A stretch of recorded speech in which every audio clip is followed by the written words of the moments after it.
Spotlight. Okay. Good morning, everybody. Welcome again in this auditorium for the last session, the last morning of this EuroGEO Workshop 2023. So we are starting with the first session that will discuss the feedback from the different sessions we had yesterday and the day before, and also discussing the strategic orientation of EuroGEO on the coming years. So I think you already seen a lot of the things that happened during these 2 days, and hopefully it will be more coming in the months in front of us. And so it's time to discuss this strategic aspect and to have the flashback, the flash feedback from the different sessions we had. So I let the floor to Erwin that have organized the different feedbacks. And so Erwin, the floor is yours. Thank you. In fact, I did not organize any feedback. The session chairs were so gently to do this on behalf of the whole list of presentations and the audience. So these were the sessions we had yesterday. The thematics, very rich set of thematics. So the idea is a bit that we now listen very short to the feedback. Still, you can already come. Only 2 minutes. Very short, but make sure that the action groups will stay alive, and you will see later on from Thierry that the EuroGEO Secretariat will support these. So there will be more feedback, of course. So thank you, Erwin. Thank you all. We had 2 days of discussion regarding the Agricultural Action Group, which are the barriers, which are the solutions, which are also the success stories. I will focus in 3 points. The one is the data availability. To provide agricultural services, we need to have some accurate data.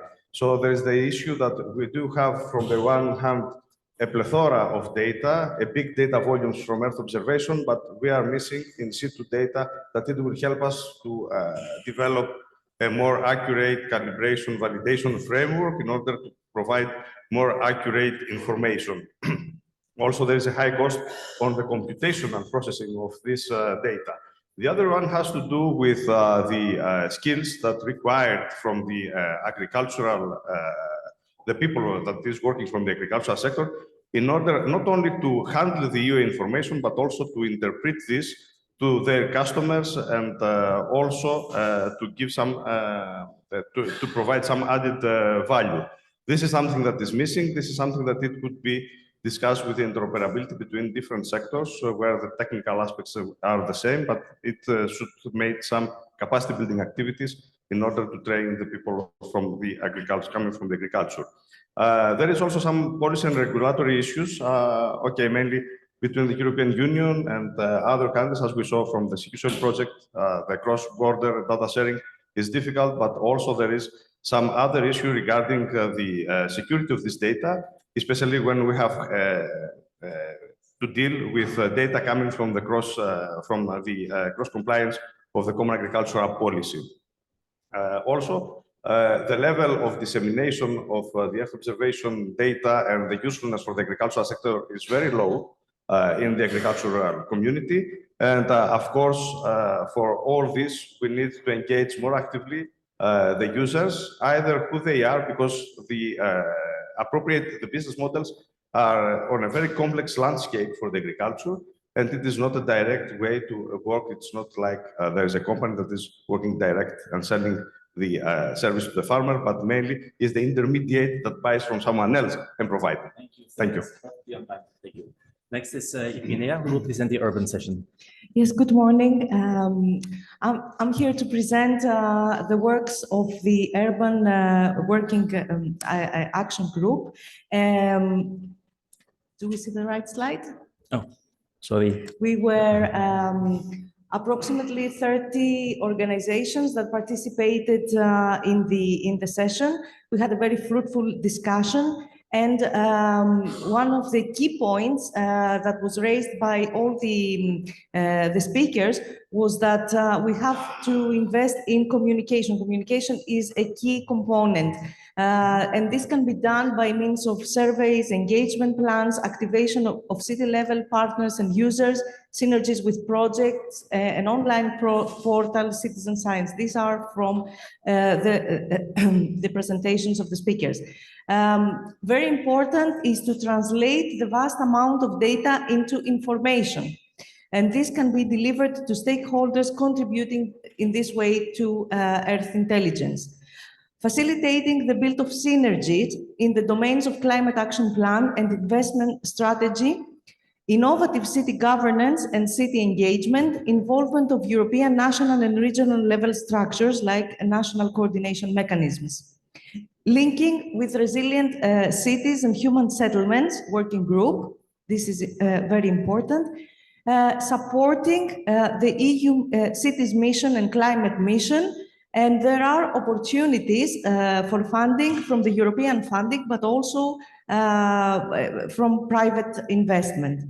I would like to finish by saying that with the work and all the discussion that we had at the end, the group is going to support the reporting, the JRC reporting, and of course the ministerial brief for the Geo Week. Thank you. Thank you very much. Next is Alex, who will present shortly the digital twin session. Yes, thank you. So we had nice discussions about very different scales, European level digital twins, national level digital twins, all kinds of different projects and organizations working in these.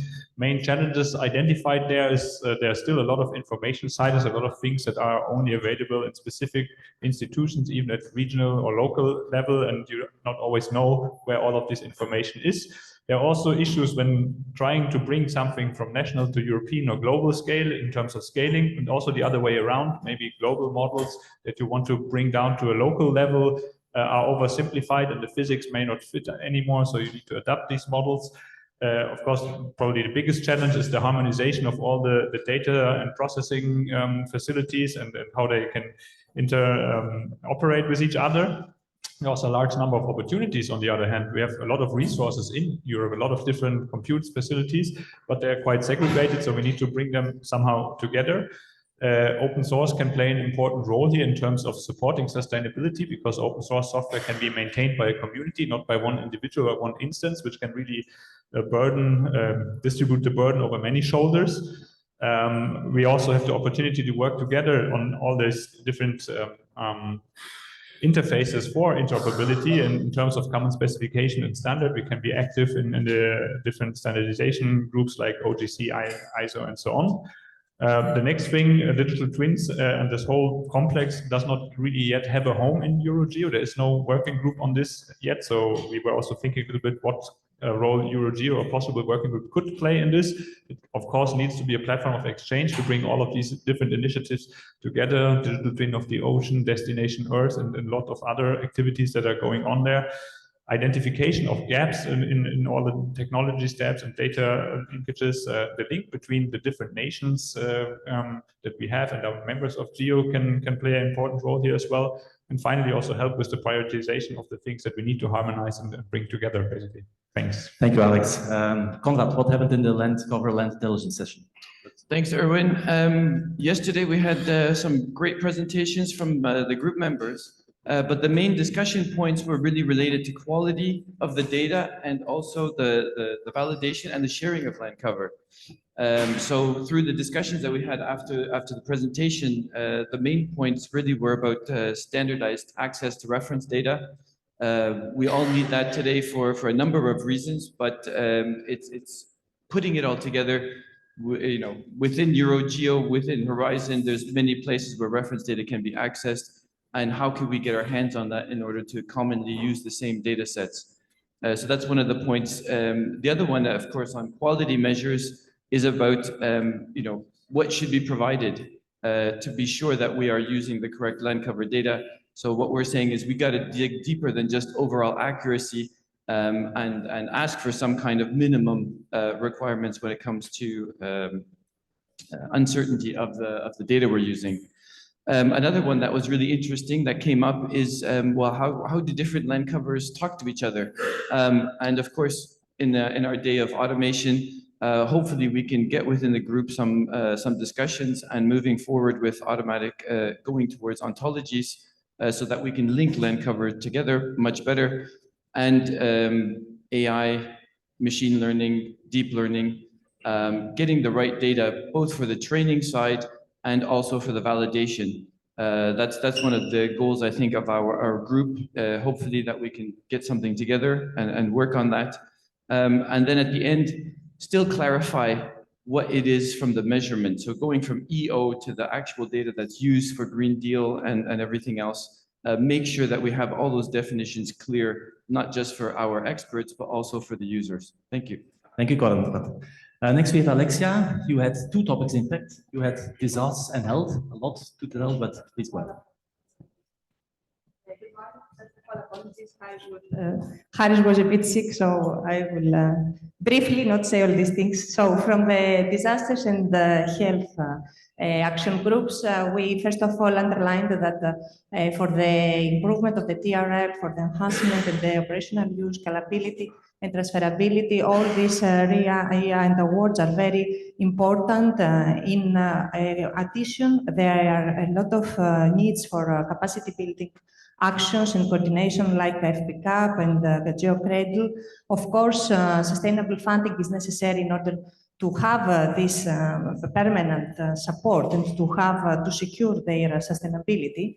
On the other hand, the EuroGEO and the action groups are indeed recognized as the forums where all this exchange among the key players can take place, and this can be further supported by the EuroGEO Secretariat and all this communication also in between the key events like this today. It can also be coordinated and have a communication and sharing of best practices in between the meetings, for example, through newsletters, through blogs, to share the success stories and the progress that is happening in the action groups.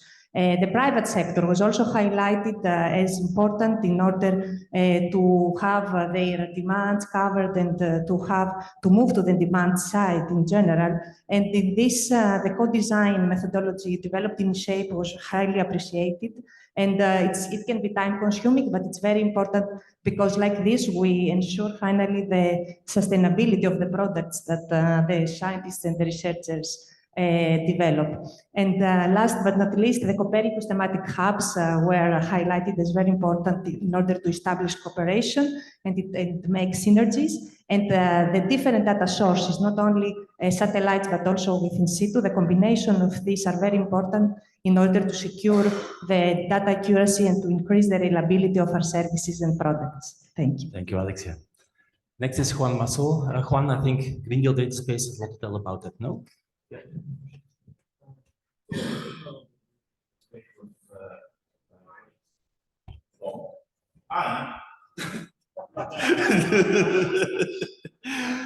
Was quite long, and we demonstrated once again that it's one of the most interdisciplinary ones, talking about hydrology, mercury, biodiversity, air quality, soil, ocean, forest, pests, etc., etc., etc. So I'm not able to represent all this talk here. Instead, I'm translating some of the final opinions that we got. So data integration by using catalogs and data cubes is essential for data processing, and we are continuously doing so. Data processing was not part of the data space's definition, but it seems an important part anyway. For external people, it's difficult to know how the European community, the services, the data they are provide are available, where they can find a list, etc. EuroGEO can support the fragmentation of EU national projects. The Green Deal data space focus on data sharing among parts that they trust each other, while the GEOS is more focused on knowledge generation and knowledge platform. The Green Deal data space focused also on governance. We have been some kind of a lax government here in EuroGEO. Maybe this is going to change. The focus on the European Green Deal on, of course, the Green Deal versus the engagement priorities that we all know in EuroGEOs. So we think that it should be easy to actually interoperate with GEOs from the data spaces because we share a common set of interoperable standards.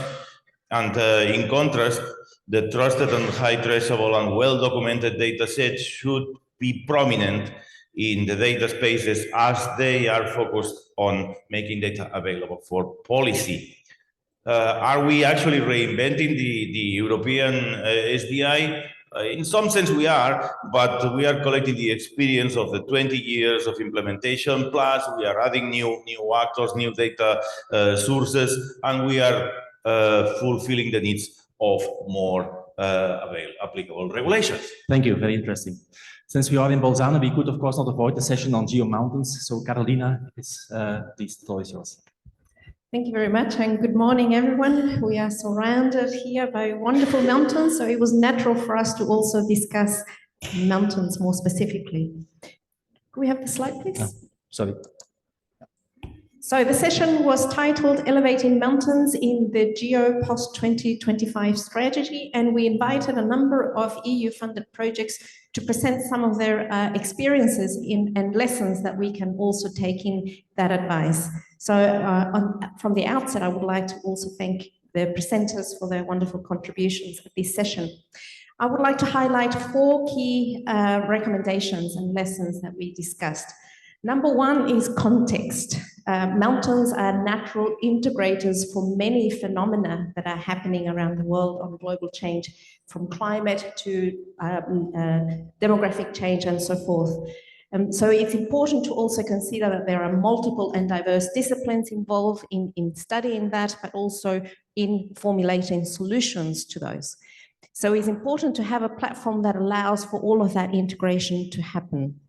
And of course, mountains are also globally distributed. And in fact, here in the European context, we have mountain ranges distributed all around the continent as well. So it is important to highlight the key aspect of integration there. And each context is, of course, unique where it happens. Number 2 is engagement. Meaningful stakeholder engagement was key for a resounding lesson from all of the projects we showcased. The iterative two-way dialogue is key, and inclusive process integral to the project's own legacy in terms of its impact. For example, things like uptake of the insights of those projects into policy. Number 3 is sustainability. Data products, and information produced are key project legacies that need support beyond the projects. And it's important to integrate adequate metadata into interoperable formats, follow established protocol standards, or design them if they don't exist, and generate documentations, DOI, repositories, and outreach support as well. And lastly, coordination. This is a key theme that also came through a lot. There is a need for adequately resourced, networked approach to connect, exchange, and outscale the legacies of projects. And this comes back to the first point on context. And for example, things like EU coordination and support actions could be a means to be able to enable that sort of coordination.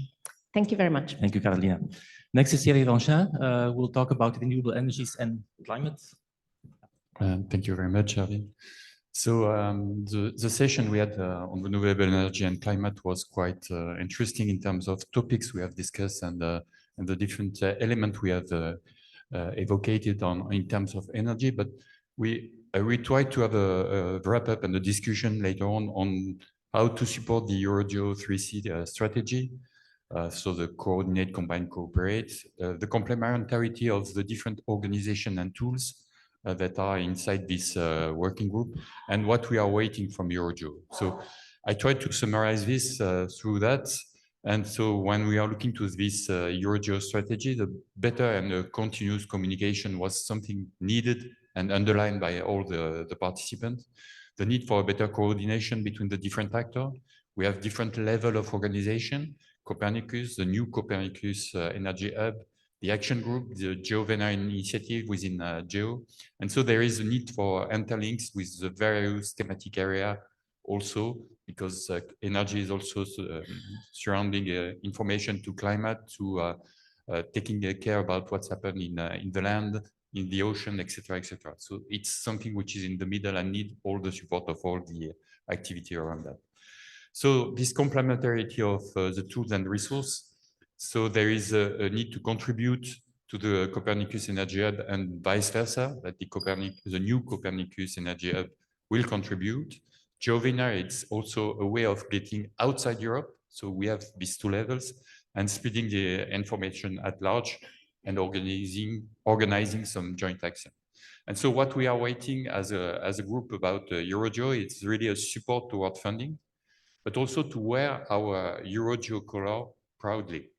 So we are EuroGEO, and so that's the branding which is needed.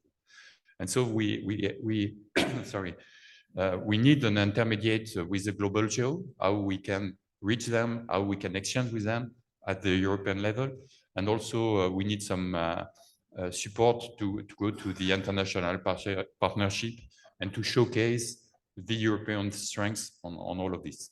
And so EuroGEO is a network for us, a community. And so the link with the non-European institution is also something we need to try to organize. And it's also something like an intermediate body that can organize our community. Thank you. Thank you, Thierry. Then we move to the sessions of yesterday late afternoon. The first one was a roundtable discussion, in fact, organized by Emmanuel. Emmanuel, are you here? Thank you. So yesterday we had a session on how to boost the commercialization from here and the result. We had a very nice panel of 8 composed of the different contributors to this. So service providers with 3 companies representing a small established company and as well a large one. We had institutional representative as well with EIC and ESA. So who were able to share their view on the current barriers, but as well promote the awareness on the different solutions and actions they implemented. We had an investor too, which was new in this EuroGEO ecosystem. So nice to have them on board. Consulting company Evenflow, who was as well representing a project eShape, and another one project Protect. So the objective was really to shed light on the common difficulties faced by all the EO service developers in order to commercialize their solution. We discussed through 3 pillars: the barrier identification, what are the lessons learned, best practices, and share awareness on the current actions. I tried to group amongst all the different items discussed 4 paths to strengthen this commercialization. Which could be, of course, trigger for upcoming action. The first one was the market knowledge, a lack of understanding and accuracy on the market. And so the need of the different entities to better map the different actors, what are the targeted markets, and to collect more analytics on this market. A key element as well was about the operational by design. And this was really a key point for both EIC and the investor. It is important to move from the early beginning of the project, from a project point of view, to an operational vision to be delivered. So the technology is really valuable, but especially in space, the investor insisted that technology should not be a tool. Of course, we all agree on this, but should be a tool and not a goal. Need to move from something which is local and then to scale up into something which is global by design, and then global as well in terms of impact. The showcase of value and showcase of the benefit as well is not often enough clear and should be strengthened by the companies. And all this, in fact, need a better access to community, on long-term access to community in order to strengthen the interaction, to understand what are really the clear needs, yes, at the time, but then as well all along the project. So real access to the user community and stronger links in the long term. And then the fourth point is about the bridge with the private sector. Private sector is seen as an enabler as well to make use of all the different IPs, which currently are not used by the owners, which may be from the research or university and so on. So a lot of value there, but as well a way to identify what could be the business model for this project. Thank you, Emmanuel. Very clear. Next is Antonello, who will mention about the outcomes of the biodiversity alongside ecosystems and geodiversity session.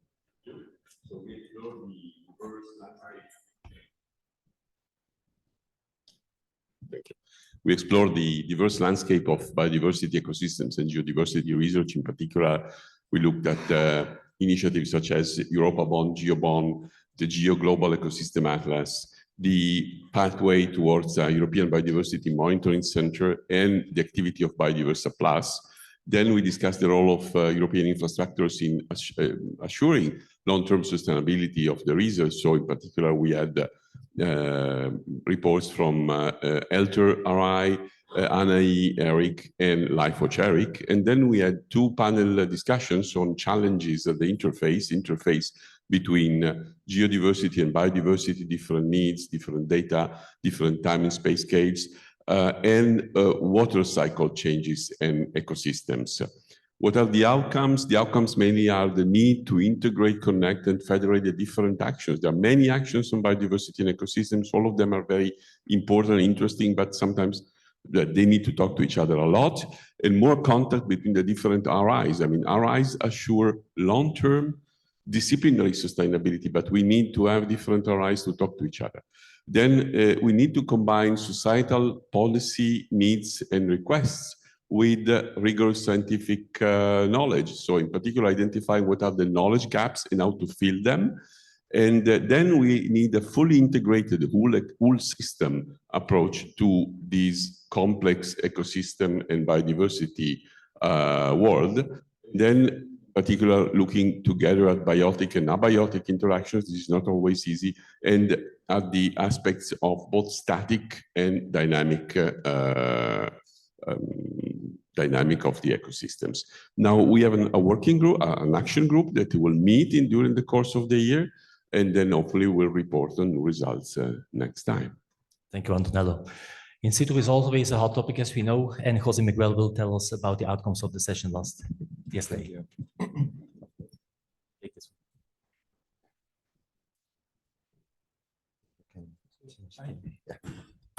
Good morning, everyone. We had a very interesting discussion yesterday at the end of the day on in situ availability, accessibility, integration of in situ data. We had a very nice panel, which I would like to thank, with the representatives from the users of in situ data, data providers, data intermediaries. Also, we had researchers. We have also scientists working with citizen science data. We all discussed, and it appeared in all the presentations, all the different barriers that exist when sharing in situ data. We have heard also in some of the other flash highlights of the other sessions. I mean, the barriers go from lack of awareness about the value of sharing data to the need for having recognition in using and sharing in situ data, also national institutional policies. And there are, of course, as well, technical challenges when sharing in situ data, interoperability, and so on. So we wanted also to discuss during the session what could be the role for EuroGEO in this context. There were many, many ideas. We didn't go all the time in the same direction, but some of the issues or some of the elements that we discussed are those you can see on the slide. We could see EuroGEO acting as an intermediary between data users and data providers, facilitating interoperability between them, and also providing data repository, raising awareness about in situ data, activities as well, trying to get to publicize this kind of activities, gather in situ requirements, like for example, we are doing with the GREX tool, providing guidelines, facilitating cross-disciplinary discussion in the dedication of essential variables, and supporting integration of novel data sources. I think that's all. Thank you, thank you. Those that were very attentive of you will have seen that we skipped the session on coastal services, but Muriel is here with us to do the debrief on us on what was discussed there. Miguel? We don't have slides, unfortunately, but I guess you will. Okay. Well, good morning, everyone. So sorry, I haven't my slide on the screen, but I have it here. I've animated a session called Sustainability of Coastal Ocean Services yesterday. What I would like to say first is that for me, this workshop highlights the fact that communication, bridges between the different initiatives is very necessary. So what we present yesterday, what we showcase, we present the Copernicus Marine Service as a sustainable public service that supports the development of sustainable coastal services. What we plan to do is to develop the coastal component of Copernicus, not in having new provider, but we want to co-design and co-produce with national stakeholders to share and to improve the interface between the Copernicus Marine Service and the member state expectation. The national services remain the national services, but what we want to do is to better serve them. So we had several presentations regarding different coastal services. Some of them were funded by the private sector or by the public sector. And what it appears is that it's necessary to leverage both ways to sustain the coastal services. And this is the way to improve the service to member states for the implementation of policy and so on. What I can mention is that the eShape program provide essential co-design tool and community support. This is also necessary for sustained commercial exploitation. We animate the GeoBlue Planet EU office, and we need to work with EuroGEO to provide concerted support, including the European Commission Transversal Collaboration Program. So that's it from me. Thank you. Yeah, thank you. May I ask for the round of applause for all the session chairs? Because it's really not an obvious task to organize all this. You spent a lot of time, and on behalf of the organizing committee, really appreciate it for all the work you've done. Having said that, there's still one thing to do for you. As you know, the colleagues from the JRC, so Albana and Broek, they will compile a report out of this EuroGEO workshop that we want to finish before the Geo Plenary, the Geo Week, the Geo Ministerial in Cape Town, so within a month. So please send your output or input to the session, to the report to Broek and Albana, and they will make sure that we get a nice report that we can present at the Geo Ministerial. Okay, next speaker is Thierry Ranchin. So we all know, of course, about eShape. Unfortunately, this did already finish after 4 hectic years. But Thierry is going to tell that EuroGEO will not end here, and certainly not our support from the Commission, and there will be a next step. So Thierry, the floor is yours. Yeah, this one. Okay.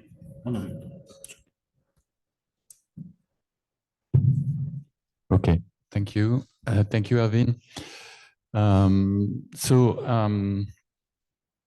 As you know, we are, I can use this one. Huh?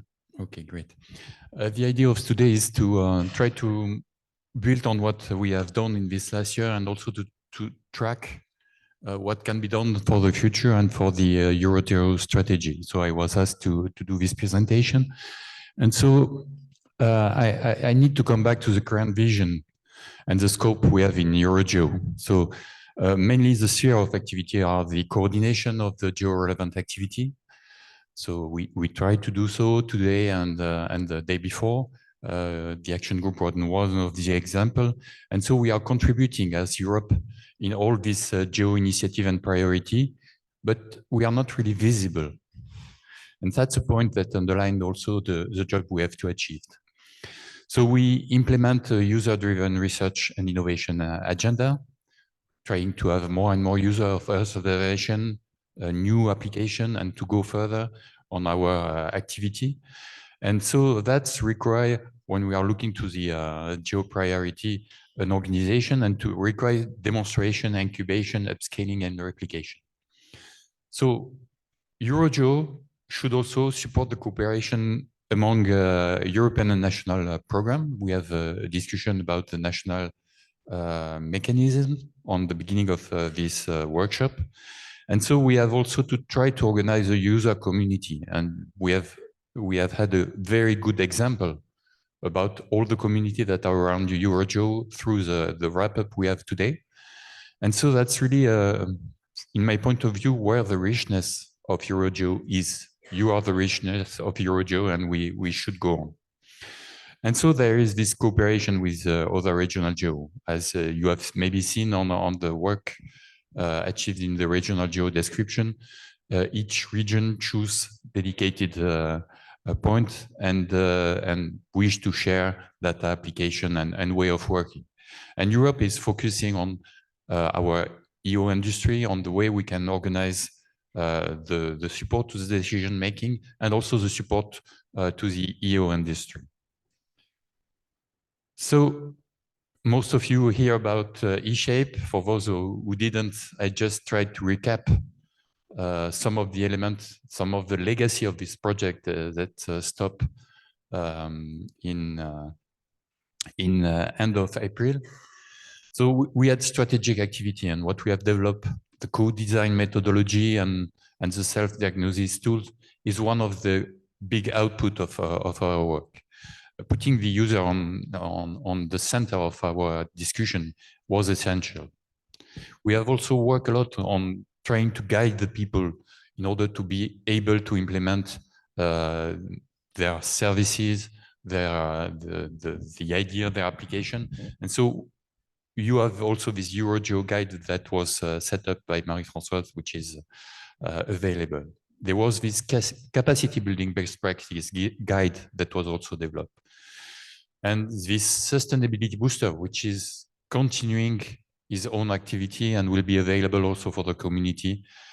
And last but not least, we have also developed a EuroGEO governance series of ideas and trying to start the organization of the future EuroGEO. That was a strategic aspect of eShape that we built for the 4 years project with all the community involved in this. But also we did more than that, and that's what Mike Blig used to call the low-hanging fruit. It's not so low-hanging fruit, it's really fruitful activity that we have developed. So we have developed 37 pilots in 7 showcases. We have developed a tool that allowed to develop the Fair and Geo principal assessment, a data management tool that will be soon available on the web, I think in next year. We have developed EO maturity indicators. How can we assess and support countries to evaluate the maturity of who they are, where they are situated in the world of Earth observation? We build from the technical readiness level toward a pilot exploitation readiness level, including not only the technical aspect, but also the management, the team, and the organization behind. So it's nice to have some level of technical aspect evaluate, but we need more to be able to understand if something is viable and will continue on the long run. We develop also an onboarding process. We start with 27 pilots, we end with 37. So we have to also find a way to test if our approach, our way of working was a good one. And that was something we did through this onboarding process. And also we develop socio-economic value studies of the Earth observation. We select some domain, and so it's replicable, of course. We develop this innovation and IP office, trying to support you when you are going to the market or going to the sustainability of your activity in terms of innovation and intellectual property. This market trends observatory and also this position paper that we discussed last year in Athens, and also all the communication and dissemination. What I saw in the different sessions during these 3 days was impressive. In each of the room, I hear about eShape. So we did a great job showcasing and trying to explain what we have done. So it was really a sandbox, and the idea was to test all the idea, all the things that can support a EuroGEO organization on the long run. So what we learn about that, because we have achievement, but we try also to take a step back and to understand what we have to understand about that. So Earth observation sector is really technocentric. With a co-design approach, we change the game. The people understand that if they put the user in the middle, then they have somebody who take care about what they are doing, what is of interest. As a researcher, I used to develop my research and I take care about the user after. Now it's the way, it's on the other way that we should think. Really start with the user and be sure that what we try to develop, what is our interest, can be a place where we can meet together and build an ecosystem. It's much more, it's really a strength if you do so. And that's a big lesson for us.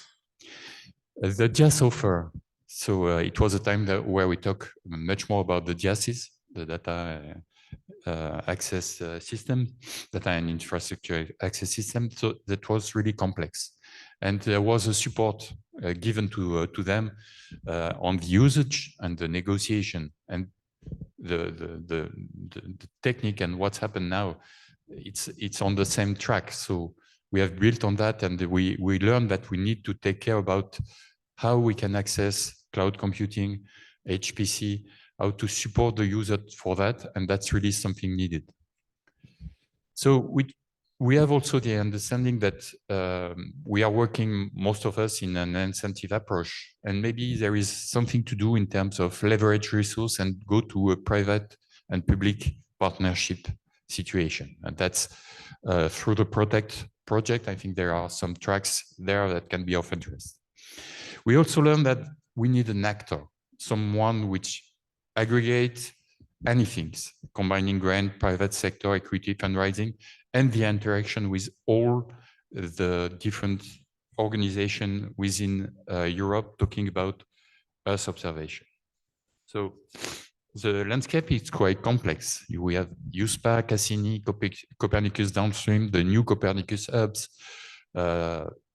So we need some guidance on that, and we need an actor which is able to support, which is able to support us.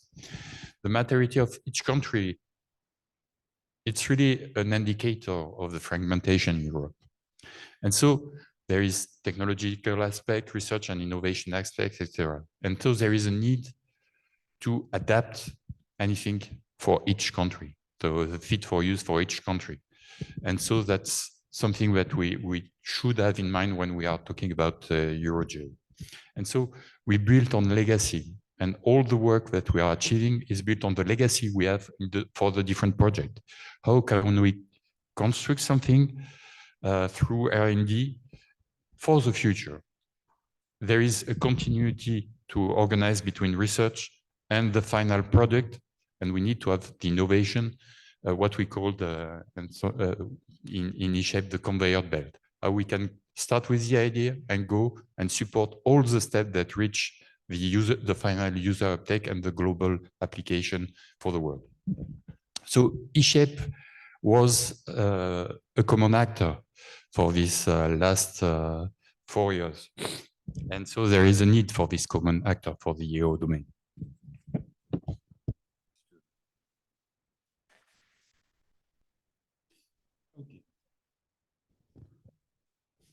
So let's think about the future now. What we need is really to shape EuroGEO as an engine for the growth of the EO sector and for the growth of the European capacity in this domain. So we need, as EuroGEO, to assume this multifaceted role. So we have to strengthen the geo-related coordination mechanism of Europe and at national level. So we have to build on the legacy, on the EU investment on the last year in all the geo activity.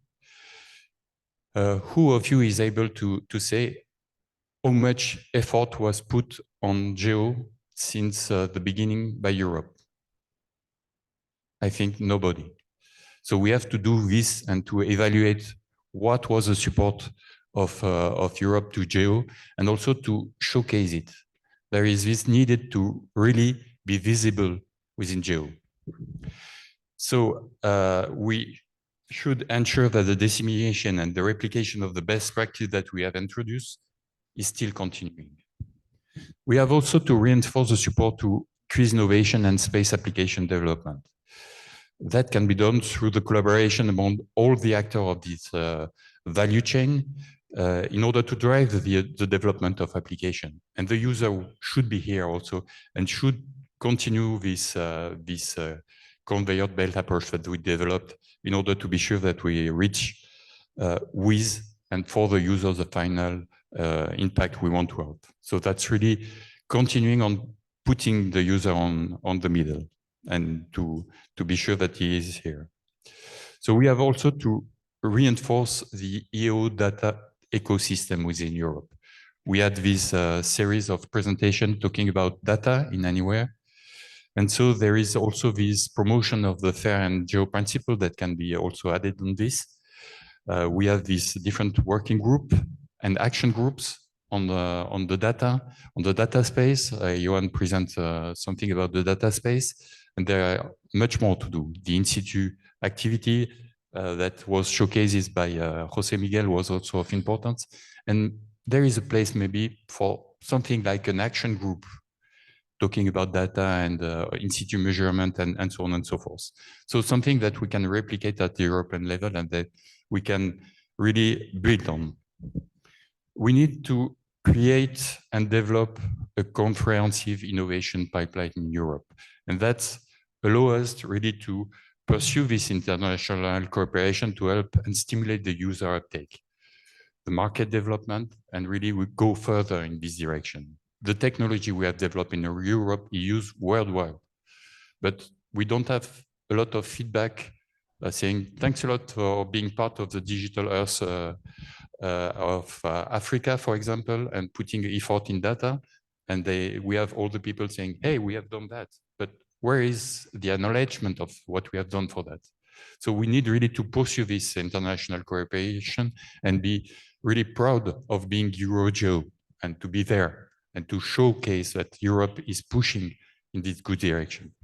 And of course, we have to contribute to European Green Deal through further deployment and exploitation of Earth observation. So when I come back to eShape, we had some concluding remarks and recommendations on the fact that we should assume the role and the governance structure to support the execution of all the activity, all the things that you put in EuroGEO. And so that's essential that we have a dedicated and sustainable EuroGEO Secretariat. So the scope should be clear. We should have a bit of budget to allow the progress and all the dimension of EuroGEO. And so we have to organize ourselves really on that direction. So that means that we have to coordinate the EU contribution to GEO, to support the increased innovation, to promote and disseminate the FAIR and GEO principle, to foster international cooperation, and to create and develop a comprehensive innovation pipeline in Europe for Earth observation. The Secretariat in itself is not enough. Of course, we need a series of support from the EU and from the different actors on Earth observation, the private sector also, to support the activity and to contribute to change the ecosystem. We had nice example, for example, in Italy, on the money which is put on the table to change the game, to really put emphasis on Earth observation development and its usage. It's where we can have, I think it's one of the ways we can go further and go in the good direction. But it's also essential to have in mind that EuroGEO is not developed as a silo. We are in an international activity where GEO is global, but we are to be proud of what we are doing and supporting also the effort of the community. And so we should contribute to a comprehensive user uptake strategy for all the actors. And so that the way we think in order to develop the objective of the EuroGEO Secretariat, so that the proposal on the table, it's not something which is new. You understand, thanks to Nicolas, that we are going to have this EuroGEO Secretariat. Hopefully it will start in December. So it's a bit late compared to the EuroGEO week, but at least the idea is really to coordinate, support, and facilitate the implementation and the integration of the initiative, the EuroGEO initiative activity, and to support the action group. You are key in this activity. We are key because we are also participating as actor on these different action groups. We have to deliver an evidence-based framework to support the prioritization of research funding in Europe. So your feedback, your analysis, your gap analysis, your challenge, the thing that you have in mind that will support the development of the EO sector is essential. And what you did during the action groups today is essential to go further and to develop something that will support the EuroGEO initiative and the EO sector. So the support of the planning, execution, and monitoring of the EuroGEO implementation plan is key also on this secretariat. We have to revise it. You know that the GEO work program is under revision and there will be a new 10 years period. So we can put some effort on that and to have really a contribution to the GEO strategic plan. It's already the case. Some of the elements that you have in the new strategic plan of GEO came from Europe.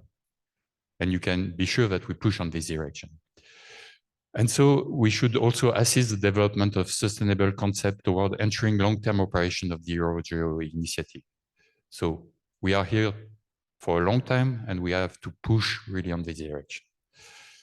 So that's somehow what we will try to organize and the way we will do it. So you have this governance part, of course, with the European Union, the high-level working group and the link with GEO, the implementation plan monitoring activity, but the action group and the stakeholders that are key, that will support a lot of the information and the different activity we will have on this. The Observatory of Research and Innovation to identify the next step, the new challenge, the gaps, where we can support the research and innovation toward a better activity, and a series of support services that we are going to set up. So how we will reach this? With you. And we are EuroGEO, and EuroGEO is ours. So be proud of this, and your commitment and participation is essential. Thank you very much.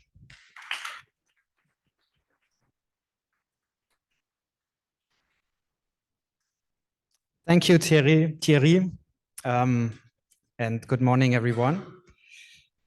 So indeed, we are in quite a crucial moment of EuroGEO because, as Thierry said, so from December, we will have a EuroGEO Secretariat based on a call that we did a while ago. And I'm not authorized to tell who actually is it, but rumors say it's the E-Shape people that will sign a contract soon.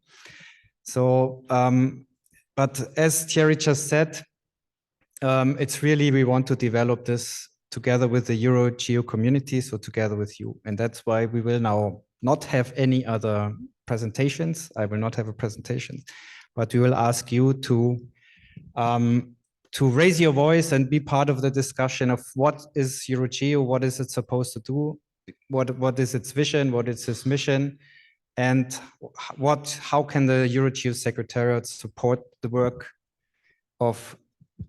support your work. How can I show the next slide? Somehow.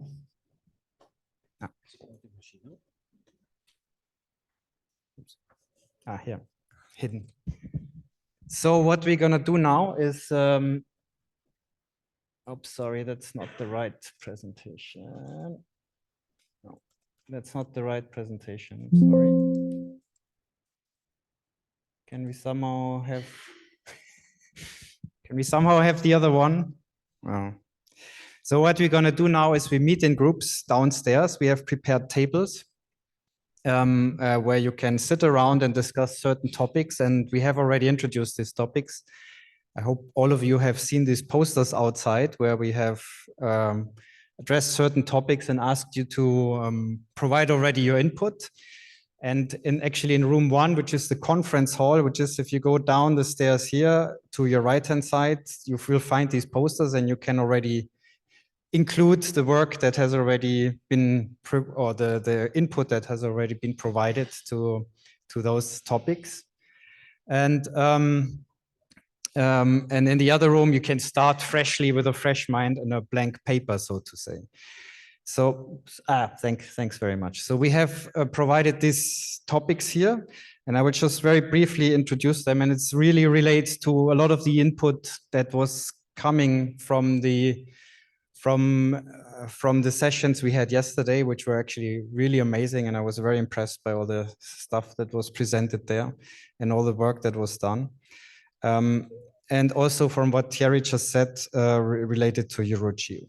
So we have the first topic is on how do we better link EuroGEO activities with what is going on national level. We had these presentations on the first day, and indeed it seems some of the things that were presented seems quite detached from what we are doing here and we are discussing here, and how can we better integrate this, and also with the other activities that we have in Euro. We heard about Copernicus, Destination Earth, many other things that are happening. There's a very rich landscape and we need to connect the dots. Then the second is how do we relate with GEO? So how do we relate on the global scale? I will not go in much detail. I don't want to talk too long. So the third is on, and sorry, I should tell. So the first one is Alexia and Harris. So in the one room, Alexia, and the other, actually Harris is sick. So it's Francesca who will facilitate the discussion. Second question is Marie-Françoise in the room 123 and Lionel in the other room. Then the third question on thanks. What are the research activities that we should develop to evolve EuroGEO? It's with Nicola in room 123 and Fabio in conference hall, Fabio Venuti from ECMWF. Then key elements of the strategy governance. How do we link, or also really ensure the whole community is involved, the private sector is involved, the users are involved, and into a strategy, and also how do we really ensure the engagement of these people to also sustain the activities of EuroGEO and the EuroGEO Secretariat. So that's with Nicola in room 123 and with Gael in the conference hall. And the fifth question on user involvement, co-design, private sector engagement. So how to really engage with these stakeholders with Albana and Emmanuel. And finally, operationalization and commercialization with Lev and Brooke. Brooks will partly be replaced by Mark Dowell. So it's Brooke and Mark Dowell to start with. So there will be, you will need to decide which topic you want to go to in the first place. But after a first round, you will change the table and go to another question. So you will have a chance to provide your contribution to discuss two topics. At least please try to distribute on the table so that we cannot have more than maximum, I think 10 people, maybe a bit less on each table. So if it's not your first choice, choose a second choice question. I think they're all very interesting. It's important to have smaller groups, and we really just want lively discussions there and really engage everyone to contribute.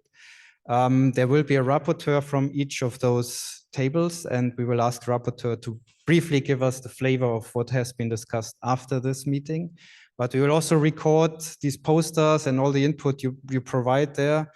And all of this, all of your input, we will really try to capture it and make sure it flows into the design of EuroGEO, EuroGEO Secretariat.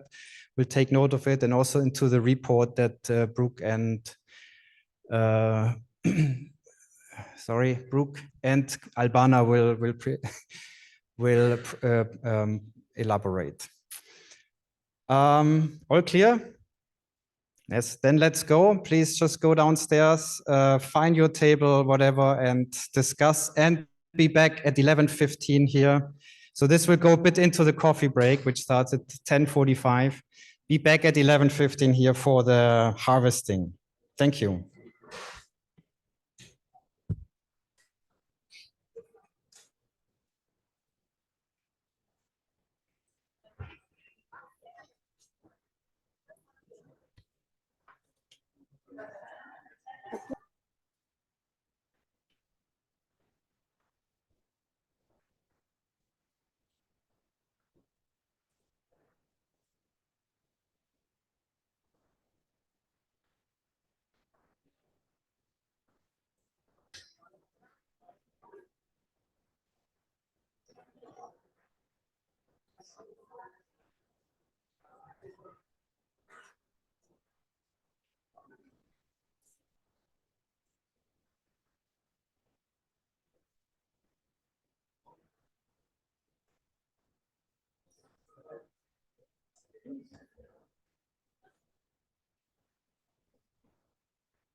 Well, you said it's just questions. Just like this, you can make sure it's really just give the flavor. Yeah, some key. Cool.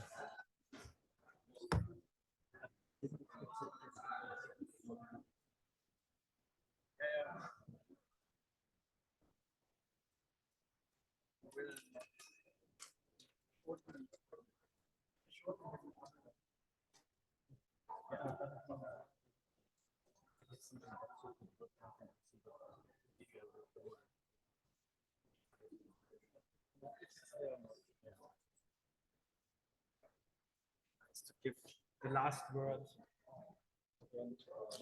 That was with my. At the the end, last word. at the end, I think you will do some thank words. So thanks.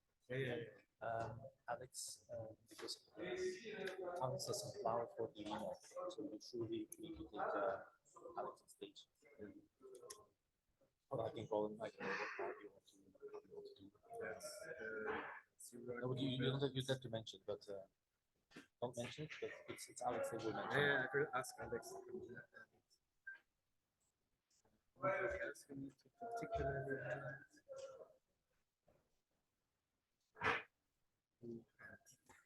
your team that manage. Maybe you ask Alex and on stage, I don't know. I start, I give the word to Alex, because at the end they do all the work, and then we can. You should take the applause, not be on stage.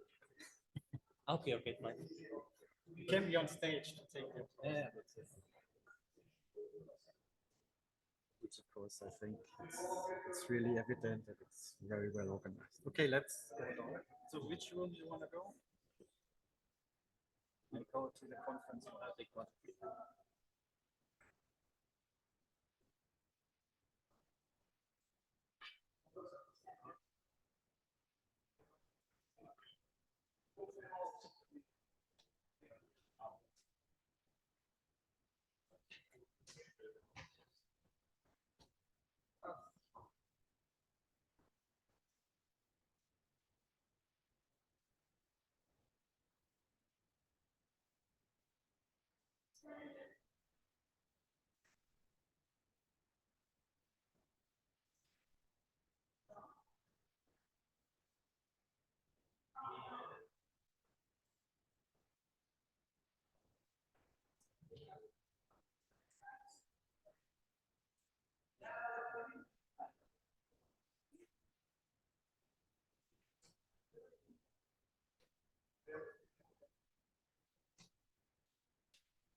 We need some microphone.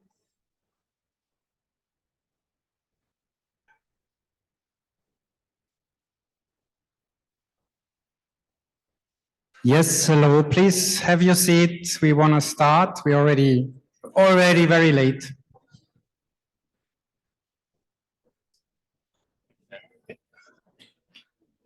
So,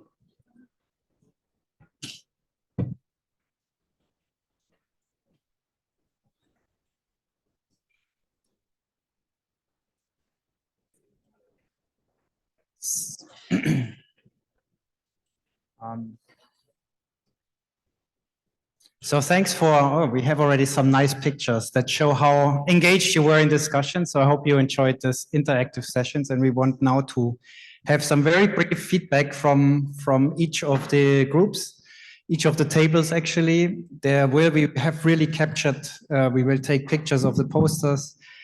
The rapporteurs have taken notes, and we will really harvest all of this. But this is now to harvest a glimpse of what you discussed. I really noticed you had very intense discussions, so we cannot repeat this here, but oh, wow. So we also have, actually, and I forgot to mention that, had to put these topics and questions into Slido. So the people who follow online, go to Slido EuroGEO 2023. There you also find the question, but also this will stay open. You can, if something still comes up to your mind, that we should take note of, put it in there. This will be looked at for the report that JSC is doing, and also for the EuroGEO Secretariat. So we start with the first group, and who is gonna present some of the results from the national EuroGEO links? Synergies and links between EuroGEO, Copernicus, and National Geo. Who wants to report from that table? Yeah, Alexia. You're here, okay. So to summarize first of all, the achievements, then the challenges and the way forward. The achievement is that synergies are already existing and new synergies are being created more and more. There is a good networking, new perspectives open. And for example, there we had an example of the human settlements layer, the in situ component collecting really in situ requirements in good detail and collecting data and also achieving agreements. Copernicus was acknowledged as a great source of data and services, and EuroGEO that is bridging all Earth observation sectors also in more informal way than Copernicus, so it's more open and more welcoming for newcomers. There is an increased awareness of the EuroGEO, and there are more and more desire to connect with Copernicus, for example, the research infrastructure. Now for the challenges. The challenge is to achieve more cooperation and better connection of EuroGEO with Copernicus, both in terms of governance and implementation. So to cooperate with other data providers as well.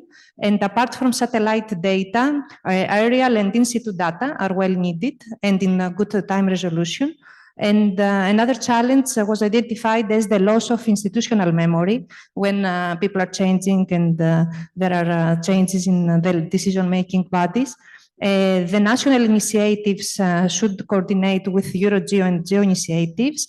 And another challenge that the external actors should get familiar, and also new countries should get engaged. For example, we had the reference of East Europe. And finally, the way forward is to encourage new members on how to get involved and to explain them how they can benefit actually of their involvement in EuroGEO and Copernicus, to coordinate the cooperation with external bodies and EuroGEO in a more coherent way in the level of the Commission with Copernicus and EuroGEO, to connect these two parallel pathways so that they come in synergy. A think tank that should discuss what to do with the data and services to set some priorities. And finally, the private sector should be aware of what EuroGEO and Copernicus offer in terms of products and services and to have access. And in this, the national focal points should have a role to explain the value of participation and to support the newcomers. Thank you. Thank you.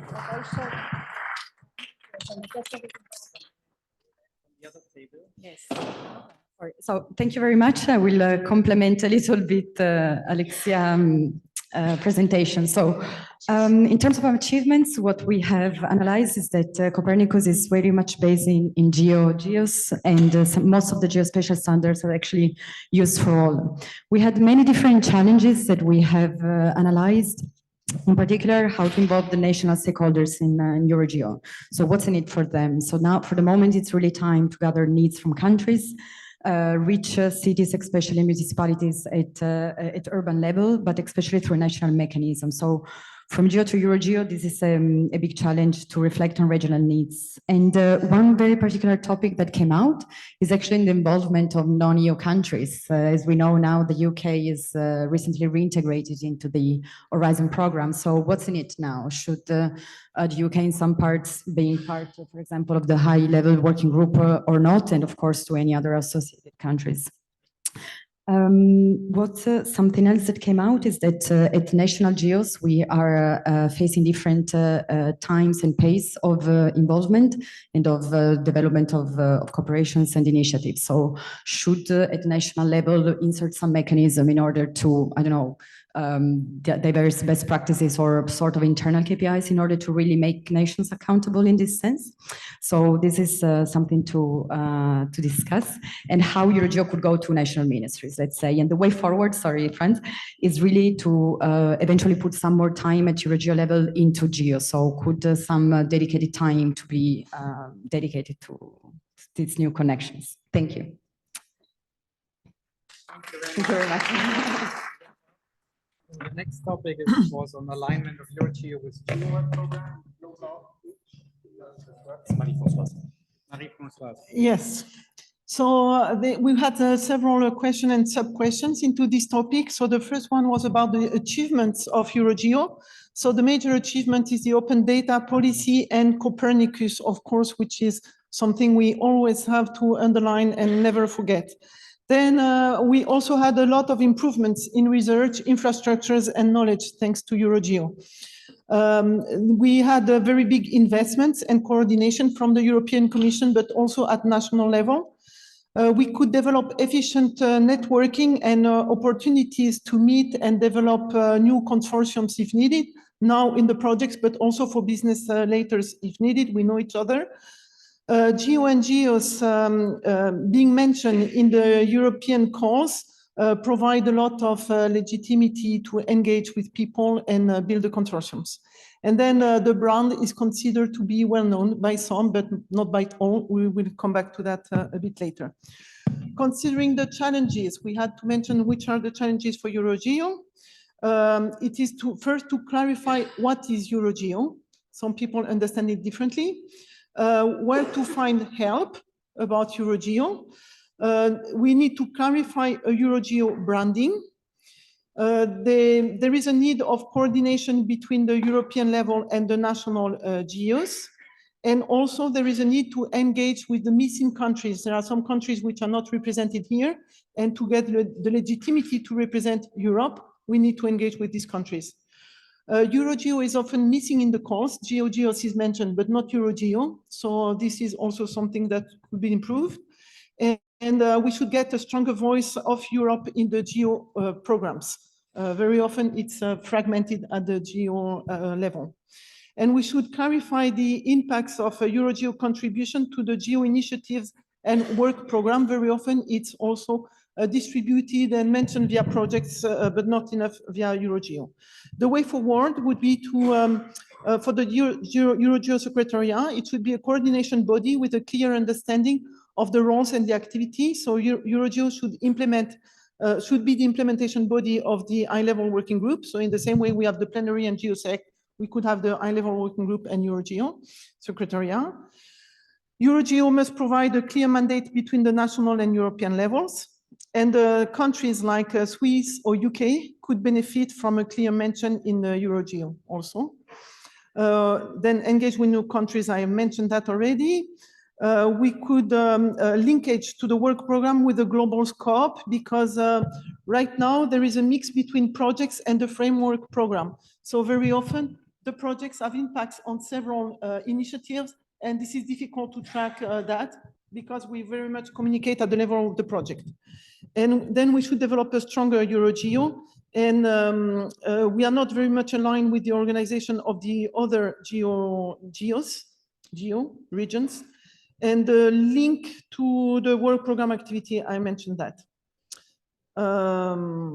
Okay, so considering the outreach and communication, we think that we should have EuroGEO should be more easy to find in the social medias. So we should have a @EuroGEO on Twitter and a LinkedIn account.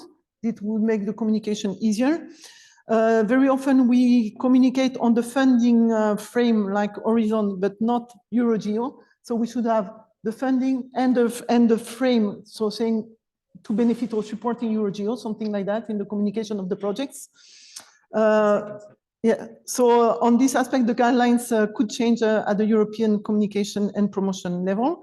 And we should be more prepared to participate in events such as the Geo Week, with maybe some posters of all the fundings that come from Europe and benefit for the program. If we are always at this poster updated, it would be great. And we should clarify the coordination support with the communication from GeoSec. So everything we communicate, we can leverage, and vice versa. That's all. Thank you. Thank you.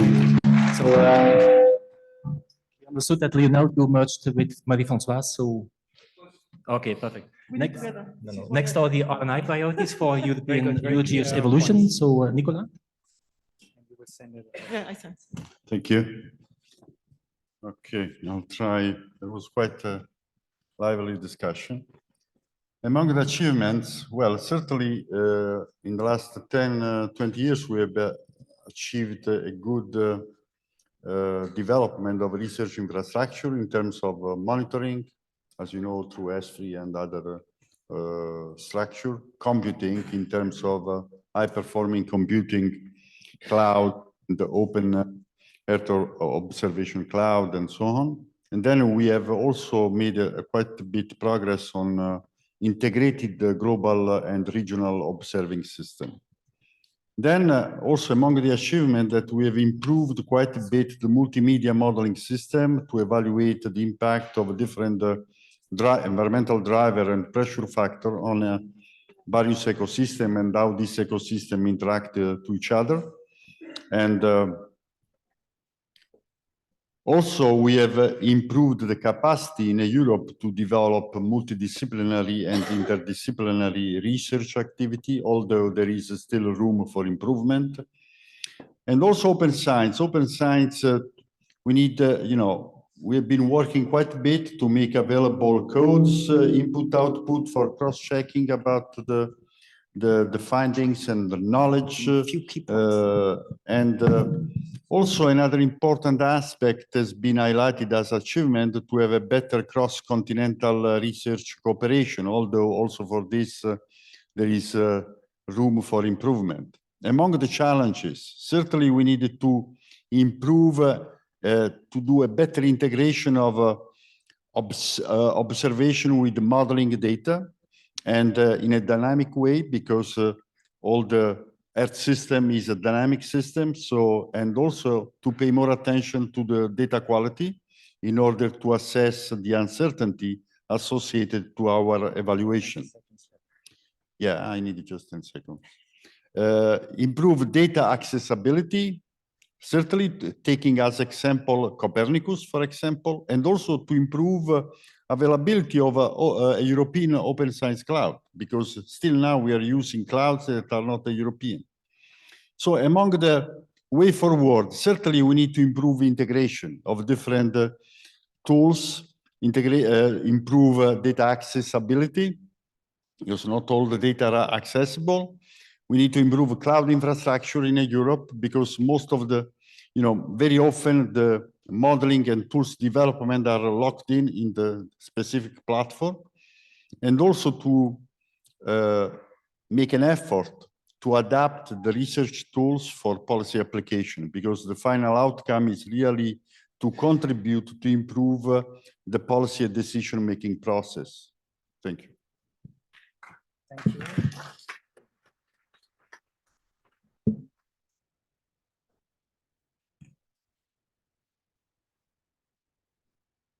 Thank you.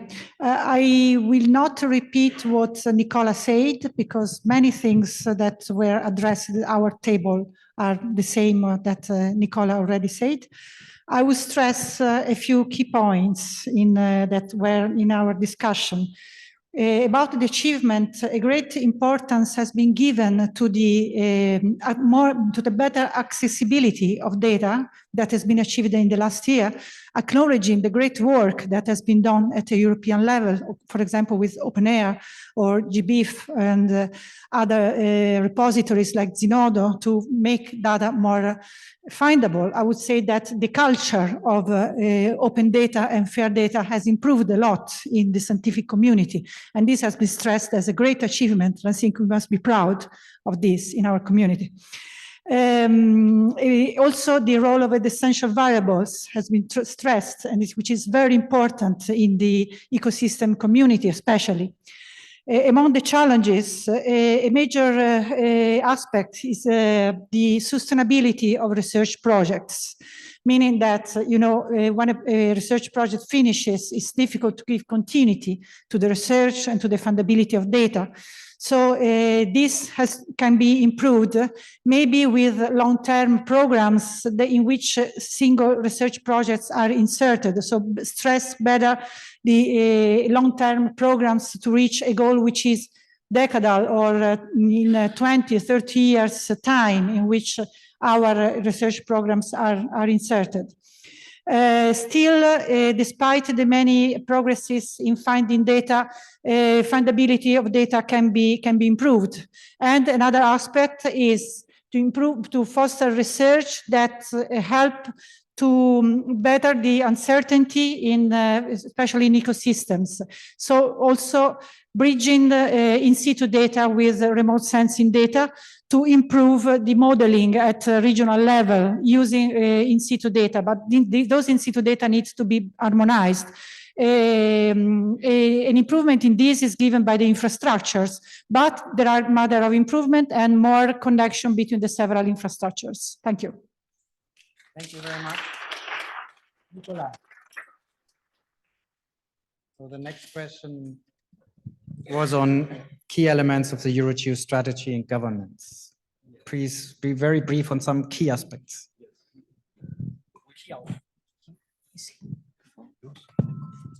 Thank you very much. We actually merged 2 roundtables, so actually I should have 4 minutes instead of 2. So what I can say is that the commitment to the participants of the EuroGEO workshop is very high. At the end, we all traveled to Bolzano. It was a huge commitment. It took a long time on the road to come here. But the question that we had is it more than a workshop? And this is where governance is coming in, because governance, this is the mechanism through which each of our individual engagement in the workshop contributes to something bigger. And the bigger, I must say, the bigger overarching goal wasn't entirely clear around the tables, and the mechanisms to make those individual contributions contribute to something bigger were not entirely clear either. So governance itself was not entirely clear. For example, the national focal points are not necessarily clearly identified. The participants were not really aware how to contact them and what they could do with those national focal points. The action groups are highly appreciated because this is where discussions happen, but those action groups are not yet, or they are not formal. The membership is a little bit blurred and they don't have visibility yet. Some of these action groups have a clear purpose, but they have doubts on their capability to feed back into the overall implementation plan of EuroGEO. For EuroGEO as an initiative, and beyond the EuroGEO workshop, there is the EuroGEO initiative. There, the initiative itself is a little bit blurred. So the workshop is clear, the initiative is a little bit blurred. So the added value to be part of EuroGEO is not necessarily well understood, even if there are clear added value in terms of being here today, sharing, connecting with others inside the community. But beyond that, the added value is not necessarily clear into contributing to research and innovation priorities in Europe, for example. The visibility also of EuroGEO is not necessarily guaranteed. For example, when you get back home, you will speak to your colleague, and your colleague may not necessarily know what GEO or EuroGEO is, and it's very difficult to convey the message that you participated to this massive European initiative. And the sense of belonging to the EuroGEO community is not very clear either. So we also have challenges on inclusiveness, so including our colleagues next door that are working on supercomputing, but could be part of EuroGEO, but they don't know that they could join. And we have maybe issues with representativeness of Eastern Europe and some countries that are underrepresented into our initiative.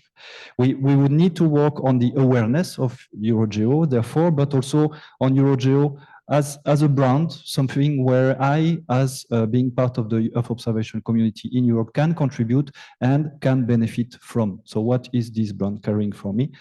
The main challenge that we have identified, and my colleagues around the roundtable can complete, maybe, is to make EuroGEO alive between the workshops. And this has been identified as one of the challenges here.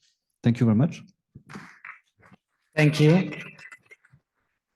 So the next group was on user involvement and co-design and the private sector.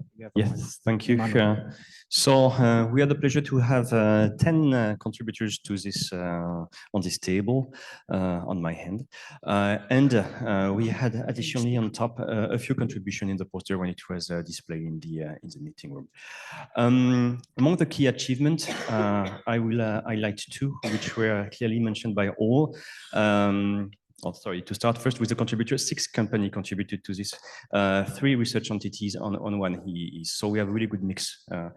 About the key achievement mentioned by all, numerous actions at the national level and the EU level are clearly recognized. And there is a clear understanding of private sector that they are both a provider and a user of EuroGEO.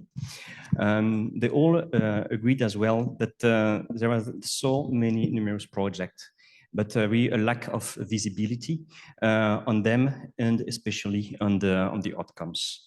And mention, in fact, maybe more than the research side, the lack of lessons, which could be a way to stimulate future engagement with other entities. The way forward. So, linked to this, there is a real need to get access to EuroGEO, a catalog of results, to ensure the visibility of the outcomes, maximize the visibility from people who are not aware on EuroGEO. So it has to be SEO friendly, for example, to be easily identified on Google. EuroGEO, as such, is clearly defined as a path for pan-European actors in order to contribute. They see value of the national geo, yes, but they see sometimes more value potentially at the EuroGEO one, and the action groups were mentioned several times. The classification and the actions of the action groups and thematics ones could really be a trigger to engage the different entities. A mapping of European actors at national level would be really more welcome in order to develop as well the interaction at the different scale. To come back to the license mindset was said as potentially something which will stimulate the use. Companies said that they are interested to understand more. They don't know the maturity, the TRL of this, and the license as well. Will be interesting to know. Yes, that's it. The main points you mentioned. Thank you very much. And I think, Albana, you want to add something? I'll speak from here. I'll speak from here. Yes. Okay. So in addition very quickly. Yeah, very, very quick. We have just 3 points and one additional one, which is very important. We we had a very, very strong female representation in our tables, which is good. And so we spoke about the industry, research infrastructure, and the values. So in terms of industry, there is a diversity in the sectorial engagement. While we have the agriculture, which is strongly engaged in the Earth observation, we have energy and all urban issues that are left out of the Earth observation data and infrastructure. So we need more engagement and more involvement there. In terms of values, well, Europe is pioneer in open and fair principles. So we need the challenge that we see here is to build trust not only in the research and development phase, but also in the uptake phase, in the commercialization. And the way forward of this is the contribution of EuroGEO through creation of sandbox of business models in order to show off use cases. And I conclude with research infrastructures. So we saw that co-design, that E-shape built as a framework is really very interesting, and it has been very successful. We see that in situ data is strong in Europe. The challenge that we see is there is a reluctance in this old, let's say, and very established sectors to uptake into new technologies like the IoT sensors, integration of other means of data. And the way forward that we see is a clear regulation framework. So through Green Deal data spaces, through technological and legal enablers, we might enable this integration. Thank you. Thanks. And we go on with the operationalization, commercialization. Lev, you can stay or you can come here as you like. All right, so I will be within the 2 minutes, I hope. We are the last one to report. And as you can see from this picture, we're also the least easy to reach, which is probably rightly so because operationalization and commercialization is at the end of the line. Nonetheless, it was recognized as a very important issue and one that should be part of EuroGEO. And before I mention any achievements or any challenges or the way forward, the key recognition was that there is no clear mandate of what role EuroGEO should play in that regard. So the first thing that needs to be done is to find this sweet spot inside this maze and puzzle of different institutions, different programs, and so on and so forth, and understand what is it that EuroGEO should achieve when it comes to personalization, commercialization. Now, when we look into the individual topics, one achievement that has been recognized is the fact that already with E-shape, there was the introduction of the sort of conveyor belt way of looking at things. And why is this important? Because people can actually start seeing that indeed there's a whole path that you need to follow, and there are different types of support, different types of achievements that you need to have along this line. So this is actually what also gave birth to the operational pipelines. Then we have looked into different structural, if I can say so, problems. Structural when it comes to the way individual stakeholders operate. And when I say individual, I don't mean the actual individual, but types of stakeholders. So for instance, the fact that research institutes or research actors in general that are involved in this type of projects do not necessarily have KPIs to bring the innovation to the market, don't have the methods to do it, don't have the expertise to do it, and so on and so forth. So this is one issue. Second issue is that there is no easy transition from what they have done to someone else picking this up and bringing it to the market, which is something that needs to be fixed as well. Similarly, on the user side, open data, we heard it in the other interventions, it's very nice, but then this doesn't necessarily mean free services after the end of a project. So there are awareness issues that need to be clarified there. Very important and a very important theme also in connection to this sweet spot of EuroGEO is the fact that commercial doesn't compete with operational to public institutions. So both can coexist, both can happen together, both are equally important, and I can run along. Finally, when we look into the way forward, some different themes have emerged, some actions from different actors, mapping, for instance, of what is out there, what is the most advanced research, what could be done beyond the research, and where can we actually intervene. Also, matchmaking between the different pieces of the stakeholder ecosystem so that this type of structural problems can actually be overcome.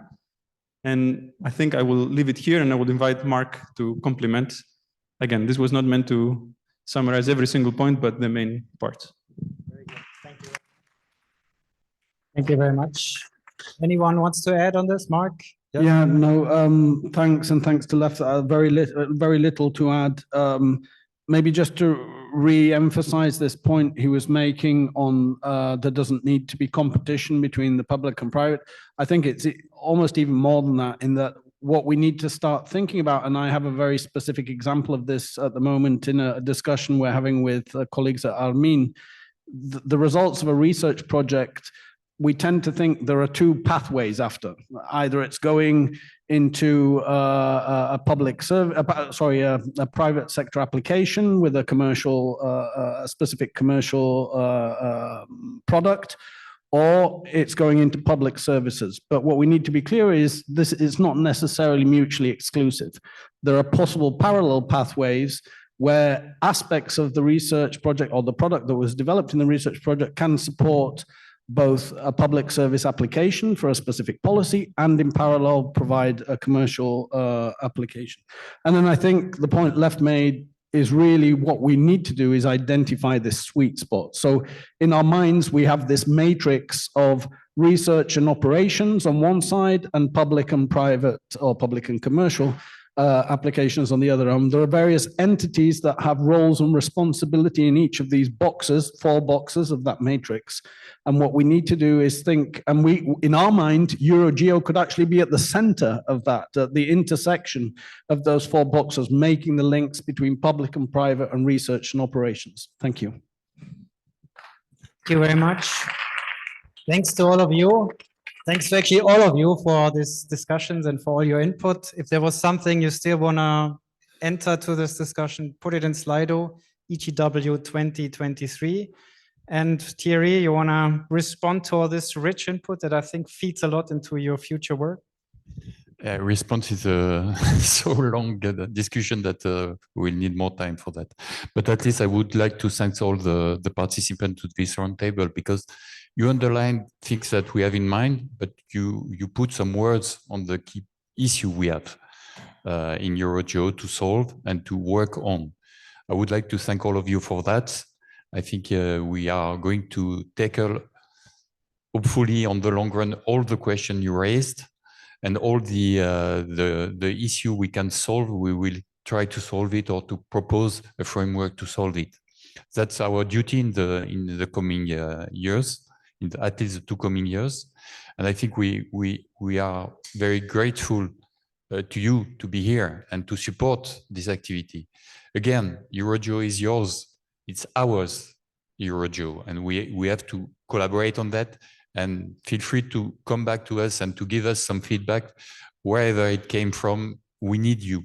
We need you again, and that will be the step forward, one step beyond, and to be sure that even if it's one step beyond on this road, we need you, and we can put some madness also on what we are doing in order to be very creative and go further. Thank you very much. Thank you. Thierry, we have collected all the inputs there, so you can take it home to decorate your wall in your office or your living room, whatever. But we also took some pictures, so you get it as well virtually. I just want to remind that indeed we have the Slido open, as Franz said, with still the questions on, so you can still give feedback. But if you go to Slido, you can also, it's a bit complex because we have the questions, but you also have a flash point to the right, to the left, and then you will see a poll. What is your keyword describing EuroGEO? It would be nice to get your keyword, your favorite keyword, or your 2 or 3 favorite keywords, and we can maybe show it at the end of the session. Over to you, Franz. Thank you. So I'm coming back up here for our last session, which is we finally open. We had it already in the discussion, but really to go to the global scale, to GEO, with the Cape Town ministerial event ahead of us. That's very timely to discuss also this, and in particular with the new GEO post strategy, which will be endorsed there. And without further ado, I will introduce our first speaker who will actually provide us some key points of the post-25 strategy, which is called Earth Intelligence for All, and that will be done by Mark Dowell. Where is he? Here he is. Please, Mark. You want to stay here? Or?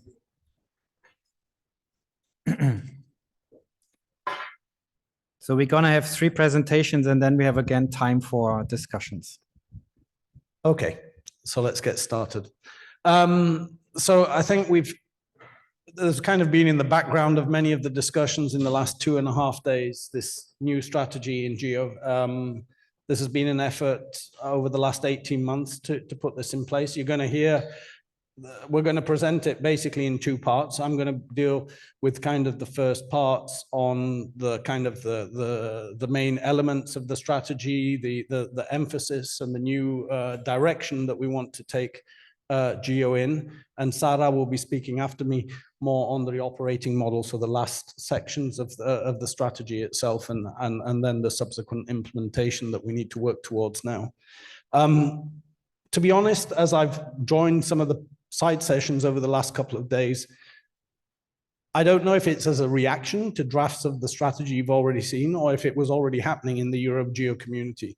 But many of the discussions that I've heard are at least in feeling, in direction, very similar to what the direction the strategy is going. So I suspect that we're already advanced of the curve, as it were, in addressing this from a European perspective. If I can have do I have a clicker? Yeah. Okay.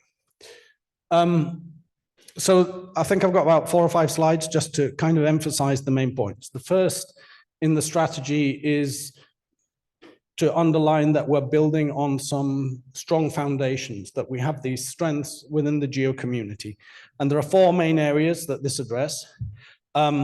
And I think at least from a European community, and I should mention on the committee, there were about 4 or 5 of us that I would say came from the EuroGEO community. So, and actually one of the 2 co-chairs, Samantha Burgess from ECMWF, was kind of a part of that group of 5 colleagues. And I think if you look at these main headlines here, so GEO is intergovernmental, GEO is multi-scale, GEO is transdisciplinary and multi-sectoral, and GEO is cooperative and adaptive. Those are very much the sentiment that we have within the European or the EuroGEO community as well, as far as where things are going. And on the intergovernmental side, of course, we value this as a European community contributing to GEO, but we also recognize that it's about bringing a broader partnership of stakeholders in addressing that. So the main headline, as Franz pointed out, is this idea of Earth intelligence. And we're going to come back to that in the discussion after we've heard these interventions. And what we wanted to do from the very beginning in our discussions, and I think, well, Sarah, who was involved in some of this, will recognize a lot of the first, in that kind of 14-month period, a lot of the first, I would say, 8 months was really about thinking about where we were going before actually the writing and producing the content started in earnest. What we recognized was that there's been these 2 epochs so far in GEO. A first epoch was really about driving free and open data and explaining to the broader community why it was important to have this free and open data.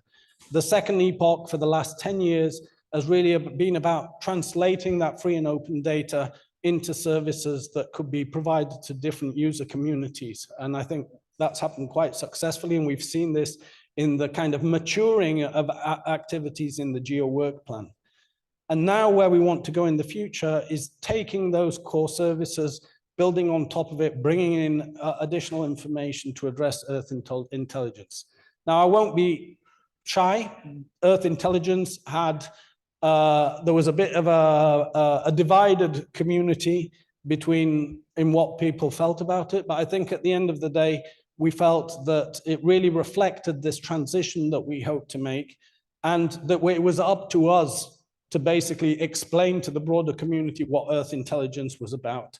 And I just put there at the bottom 4 bullets. You can see the full definition that's included in the strategy, but there are kind of these 4 elements: integrated Earth and social science, informing strategic decisions, designed based on user needs and across scales and sectors. And I think that is, again, reflective of many of the discussions that we've been having in the last couple of days. And as I said, we're going to come back to this at the end of the presentations because I'd like to take your feedback as well. So that concept of Earth intelligence is then translated into other vision, into the mission, and into the value proposition. So the vision, as you can see here, is a world where trusted Earth intelligence is universally accessible and empowers society.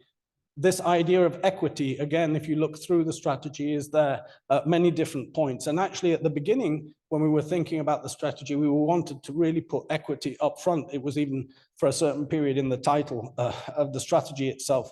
But then we realized that the Earth intelligence part was really the driving motor to get to that point of equity across. It's also in the mission statement. Again, the mission statement re-emphasizes this point of the intergovernmental nature of this. And then the value proposition, to me, it's interesting because we have this value proposition, but then in the strategy, and I'm not sure we've done this in the past, we zoom in to different areas and users and stakeholder communities and redefine what the value proposition is for those different stakeholders. And I think that's extremely valuable and important.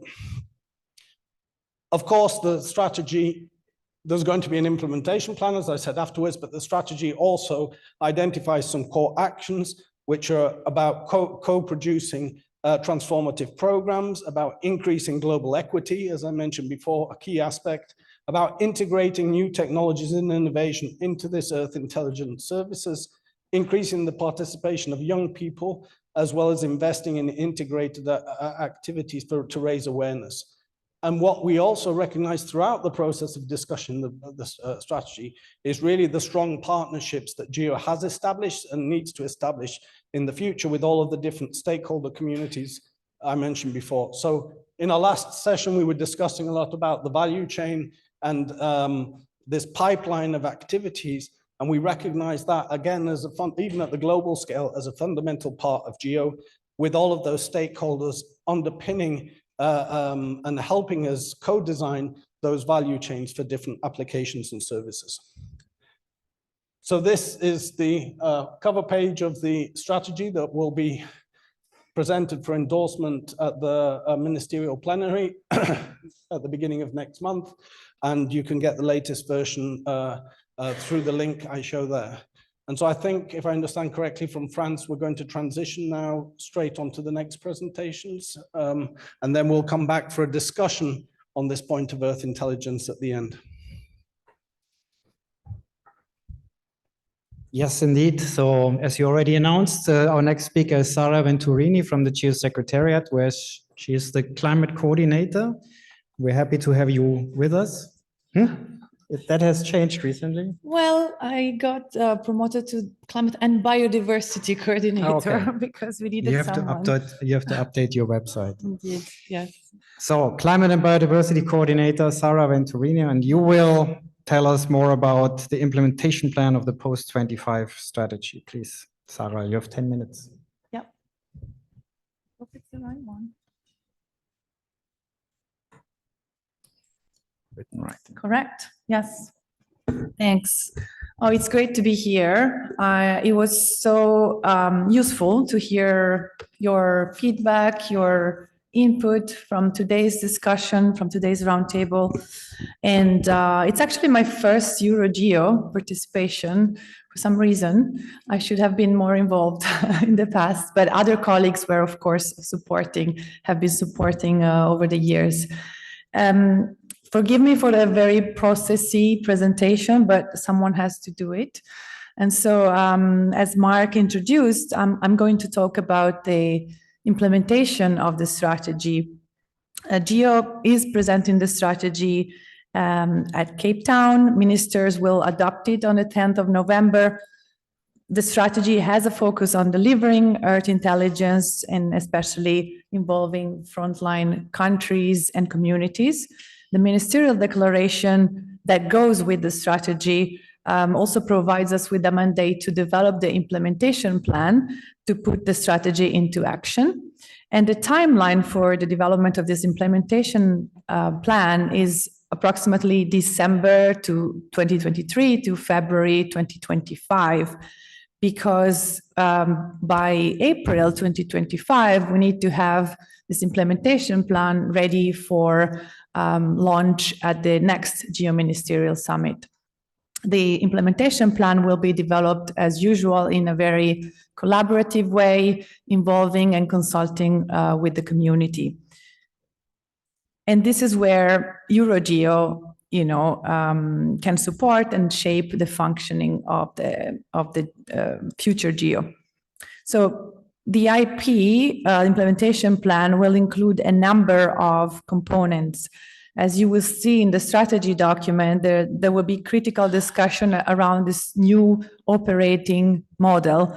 This is something that is needed for GEO to deliver on this concept of Earth intelligence with trusted, timely, integrated, and sustained operations and data.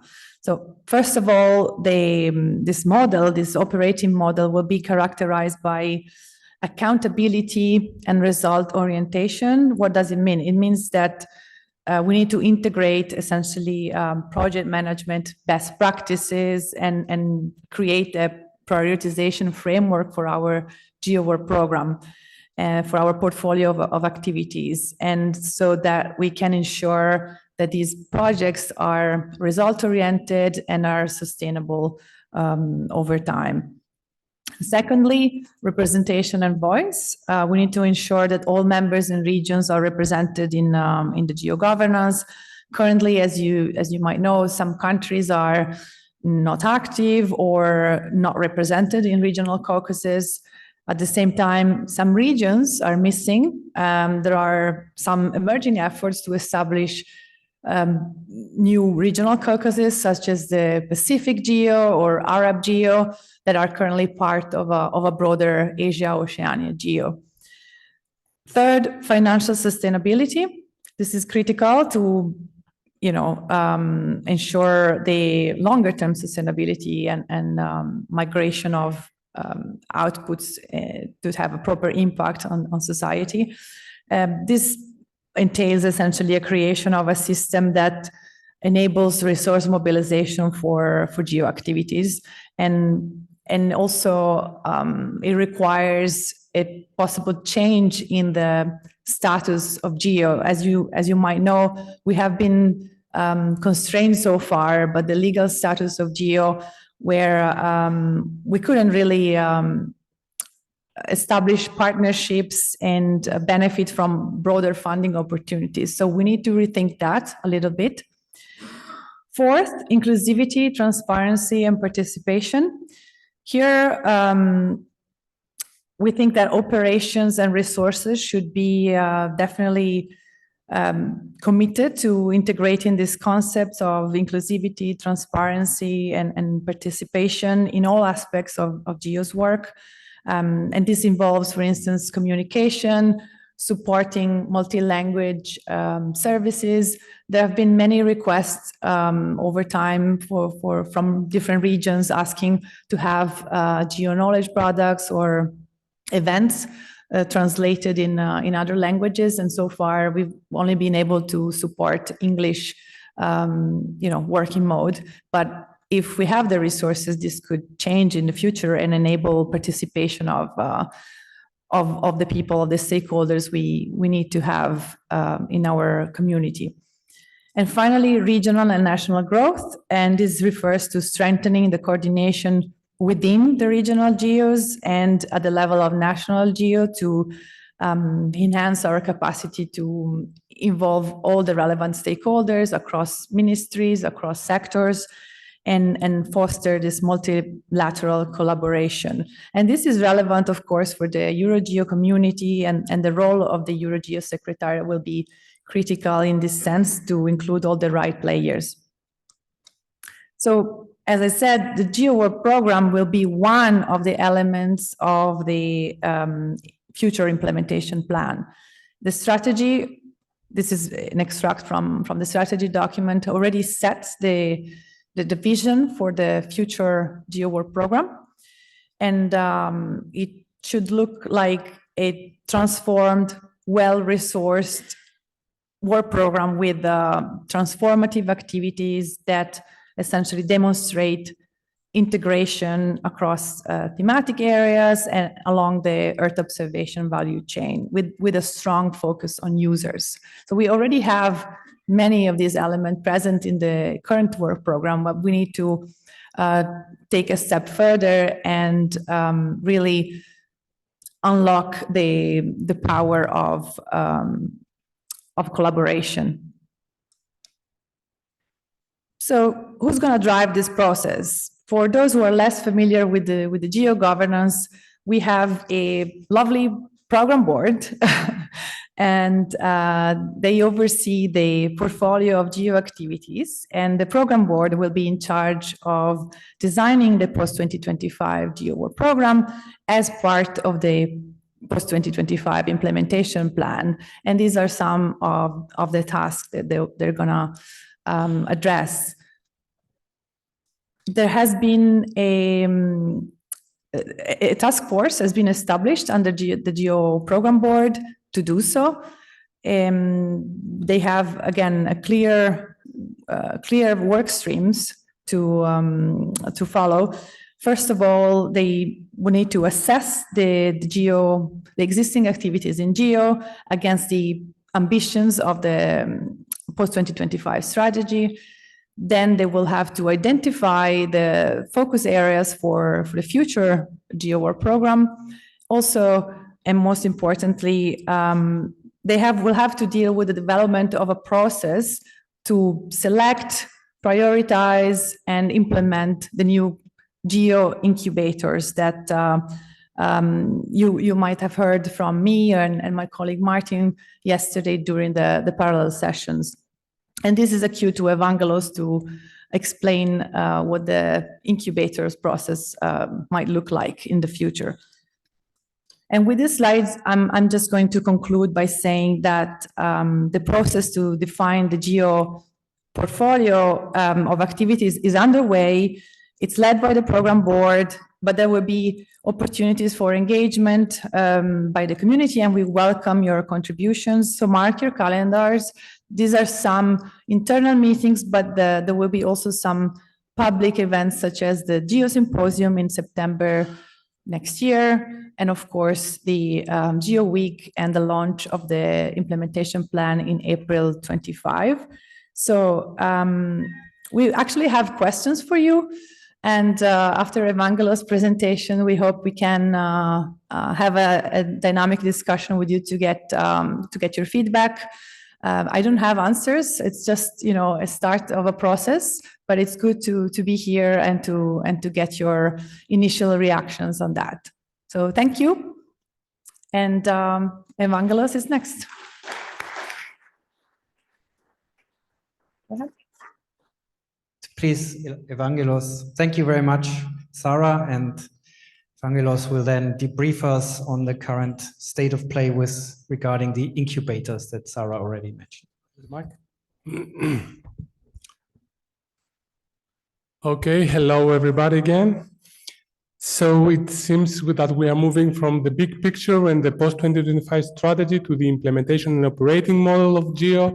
And now we are going a little bit further into one of those components, the incubators. This is the new baby of GEO, one of the new buzzwords that has triggered enthusiasm, but also a lot of concern. So it's really very important that we start discussing how to clarify more the operation of the so-called incubators. So initially the incubators were conceived as experiments within this transition period, 2023-2025, in order to create synergies and integration between the different activities within the GEO work program, and also recognizing the need to work under specific nexus areas to resolve issues of global importance. So the aim of the incubators and the incubation as a process is to co-design some demand-driven solutions deriving from the activities that they are already taking place within the GEO work program. This should be based on specific criteria, like the selection, of the incubators, like, for example, the established demand coming from a global policy frame or other developments, the availability of the tools and the knowledge and the data from our community to deliver operational fit-for-purpose solutions. This nexus-based orientation and the integration along the whole value chains. And of course, we have to mobilize resources. So also maybe the perspective and prospective of donors' interest could be part of this. So first of all, in time-wise, in time frames, the incubator serves as an experiment to show us the way and learn lessons on how to transit to the post-2025 era, having as a target to create a program that is transformative. And we have also to define much clearer what is transformative program means. So in this process, there has been already on the table different incubators proposed. Here you can see some of the themes and some of the intention of the incubators that are on the table for discussion. Two of them have already been initiated, and as Sarah said, they have already been presented by Sarah and Martin in some of the sessions, so I will not stick much on the details, just mention the titles. One is the Global Ecosystem Atlas, and the second being the Global Heat Resilience Service. So throughout the process of initiating those incubators, we have identified some need to better define the process that leads us to the selection, the design, and the implementation of those incubators. So those lessons include the conceptualization and articulation of the process and the principles that should follow this selection and operation, but also the support that we need and the capacity building that we need from different actors, including the GEO Secretariat, in order to have successful implementation and development of those indicators. So in this aspect, and as Sarah mentioned also already, we have created a program board volunteers group in order to define all these fine elements that will lead to a transparent, inclusive, and clear process on how we proceed with the incubator. But also, part of the mandate of this volunteering group, is to define the definitions, to define the functionalities, the requirements, and other elements with respect to the incubator's initiation process. And we have strong representation from EuroGEO there, entities and people that are quite familiar with this incubation process. So eShape is represented through Thierry, OGC is represented, and we really want to take out from also this audience a strong, let's say, voice and a clear message how we should really be designing this process for incubators.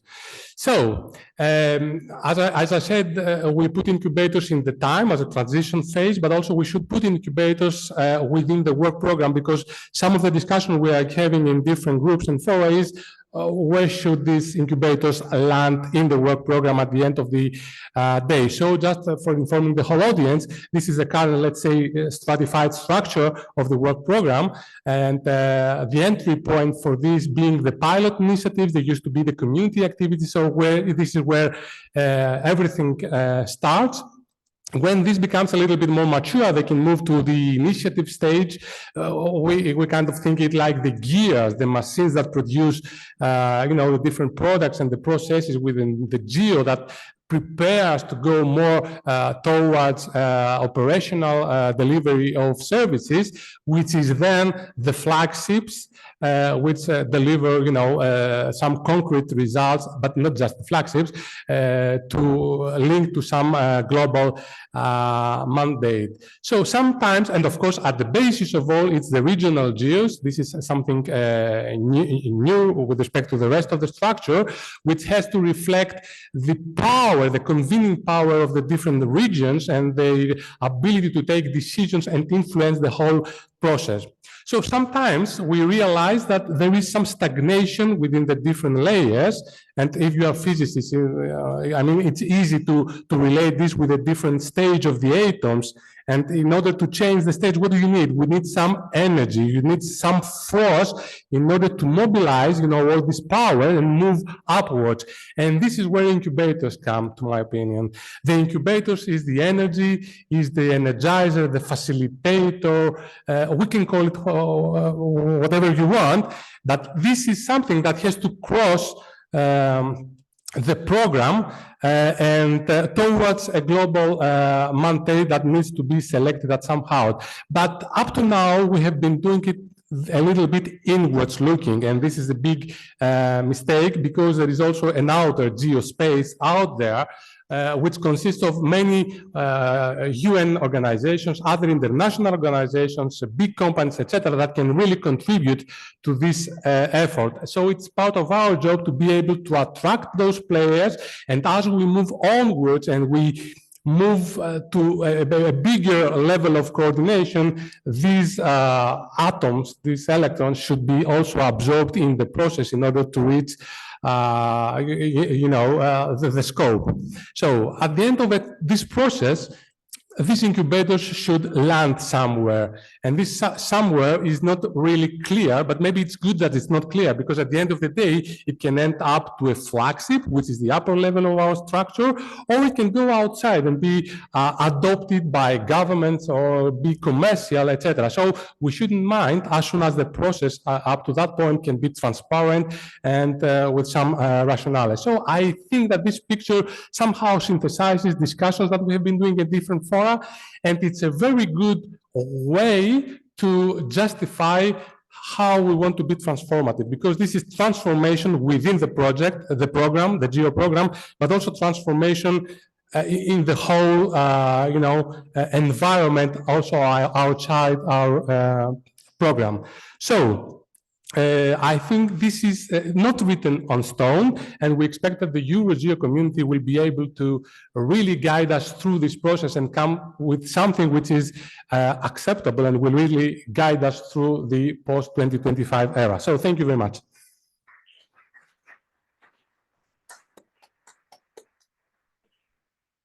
Thank you very much, Evangelos. So we still have half an hour time, which is very nice. So we still have time for discussions. We really want you to be able to raise whatever issue you want to raise. But we also thought we do this a bit in the spirit of really trying to engage you like we did in the first session, but we don't have time now to go back down to the round tables. But to do this in a bit different way, we thought we do not ask you to ask questions. I will ask our speakers to ask questions to the EuroGEO community to motivate you or to encourage you to raise your point of view or your input, provide your input to GEO and to the GEO activities. So these are the set of questions that Sarah put up, no matter what, but I will ask first Mark. Mark, what is it that you would like the EuroGEO community, or what do you like to ask them to provide you with input? Yeah, okay. So, I mean, yeah, I think these that Sarah have prepared are very good, but I would like to come back to kind of the real content of the strategy that I presented, and to kind of understand from you how you see this idea of Earth intelligence being taken up both, of course, at the global level in the context of GEO, in the work we do also in EuroGEO. So, as I said, my feeling is from listening to discussions the last few days, but even back to Athens last December, is that we're already doing a lot of what what Earth intelligence is meaning. But I'd really like to get some feedback from all of you on how you see as kind of making this transition to Earth intelligence for all. So, if anyone would like to come in and give any opinions on that. Yes, Nicola.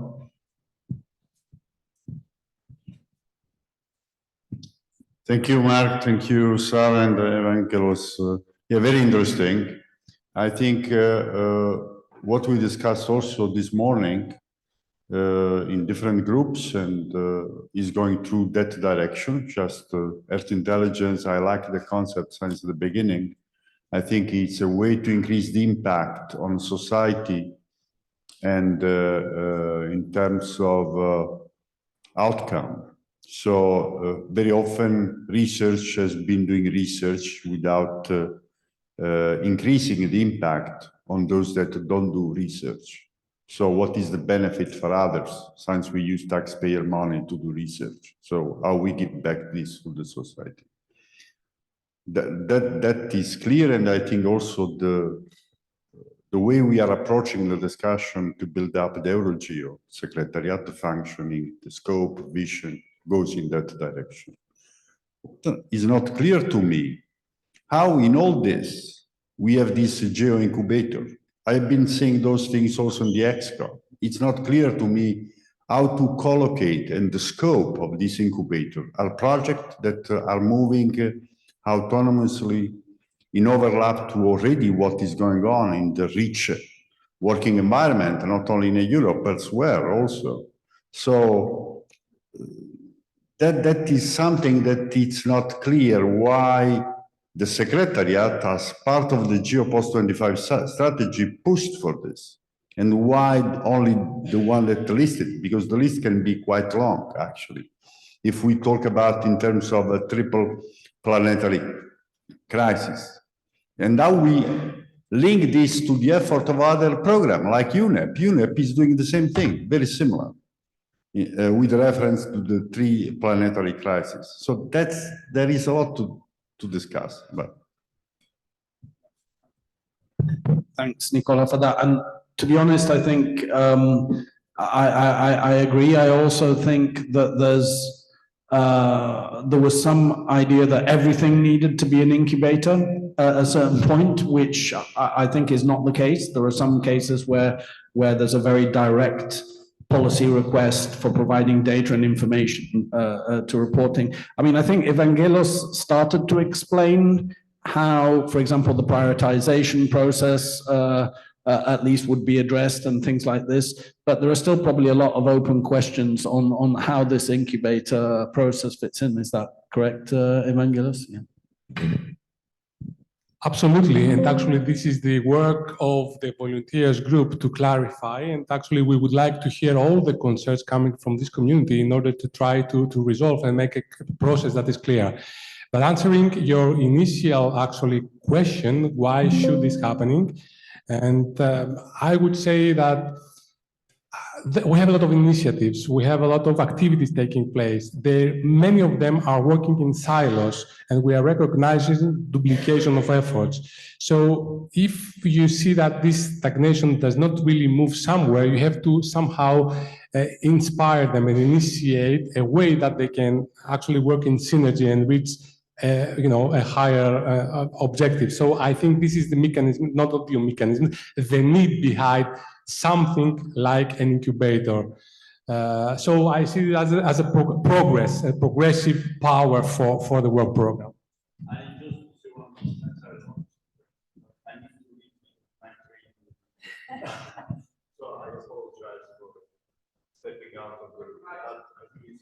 Yeah. Okay. Tom, thanks, Nicola. Yeah. Thank you.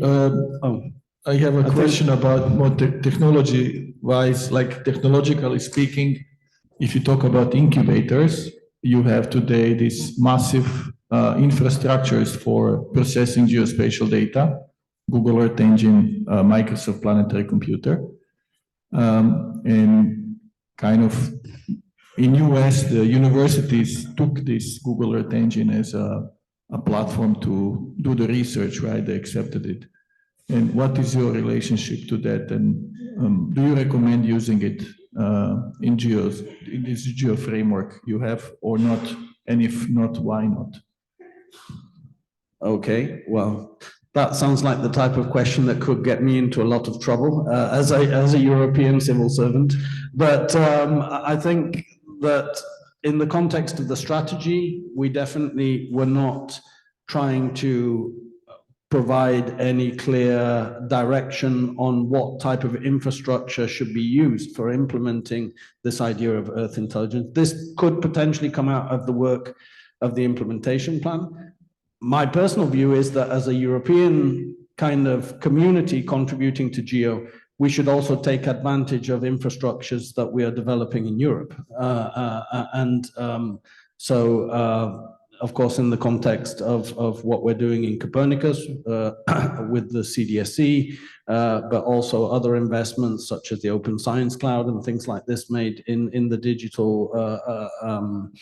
strategy. So, of course, I realize that there are still a lot of research and things that are using these other platforms there, but I think in the next years, as our infrastructure elements are further consolidated, we should do our best to take advantage, at least in Europe, of our infrastructure. But as I said, the strategy didn't make any clear claims on what infrastructure solutions should be used for implementing this Earth intelligence concept. I think there was another question here at May the front. I add Sorry, on go this ahead. point? Yes, so essentially GEO and the strategy in general, we are agnostic, technology agnostic, and there's no prescribed path on how to develop and implement these incubators or the current GEO activities, but we have been open to all sorts of collaborations, and this is also the strength of GEO. We've had several programs collaborating with Google Earth Engine, Microsoft, Planetary Computer, and Amazon Web Services, providing grants and free licenses to a number of projects in developing countries to support work on sustainable development, climate, and disaster risk reduction. And those have been very successful. And the thing is now how to migrate them properly into the GEO portfolio and how to ensure that these efforts are recognized going forward in the post-2025 work program. So we are open. The program board is considering ways to select the themes for incubators to essentially provide the framework for these collaborations to happen. And the reason essentially why the Secretariat has suggested this approach to respond to Nicola's question is exactly this, to integrate the existing multiple, maybe sometimes duplicative efforts present in the GEO portfolio. We have, I don't know, 5 activities looking at water. We would like to actually merge them and bring somebody from the outside world so that we can actually align with the work that UNEP is doing, that UNDRR is doing on water. And so we can have something a bit more relevant, more coherent, and more impactful for the society. Yeah. Okay. Well, just a couple of comments on this incubators concept. So I must confess that I'm back to the GEO activity since a few times. But in any case, what I think this is probably the real transformation, because as far as I understand them, they are pointing at, let me say, solving local problems somehow, because this is also connected to the co-design approach. So to do a real co-design, you need to have the end user, not someone that represents the totality of users of certain. So what I'm thinking that maybe we could have some flexible development of some local cases in incubator for which you have the data, the competencies, the group that are, and then try to have them flexible to try to export them in other local situations, because it's no long. So we have other initiatives for GEO that are making world, global databases, etc. I think the transformation, we need really to go local, and this incubator thing seems to me the right thing to do, complementing what GEO is already doing with global users like UN agency or agreements. But then that's for me is the next step, because this is the actual way in which you make usable for someone in the world what is developed globally. So that couple of concepts that may be inserted into the discussion to define how this will work. Thanks, Giovanni. And yeah, I'll just wanted to respond quickly to Giovanni, and then I'll pass the floor here. I think I agree completely, Giovanni, and I think I was trying to see where Thierry was, but there he is. I think Thierry can confirm that they have been asked to participate to some of the early development of some of these incubated processes, exactly to make sure that the co-design methodology developed in eShape is kind of an integral part of that process in the initial development of the incubators. Sorry, Evangelos, you wanted to. A very quick reflection. I also agree and thank you for your comment. And another aspect of this is that we bring in the nexus approach. So many of these activities are targeting vertically to something specific. The point here is that, for example, in the hidden health, you have the hit priority, which is addressed by many activities. Then we have the impact on the health. Then we have to bring others. And then you have the rest of the urban pressures like air quality and stuff. So actually, you are trying to build this also concept of nexuses in the play.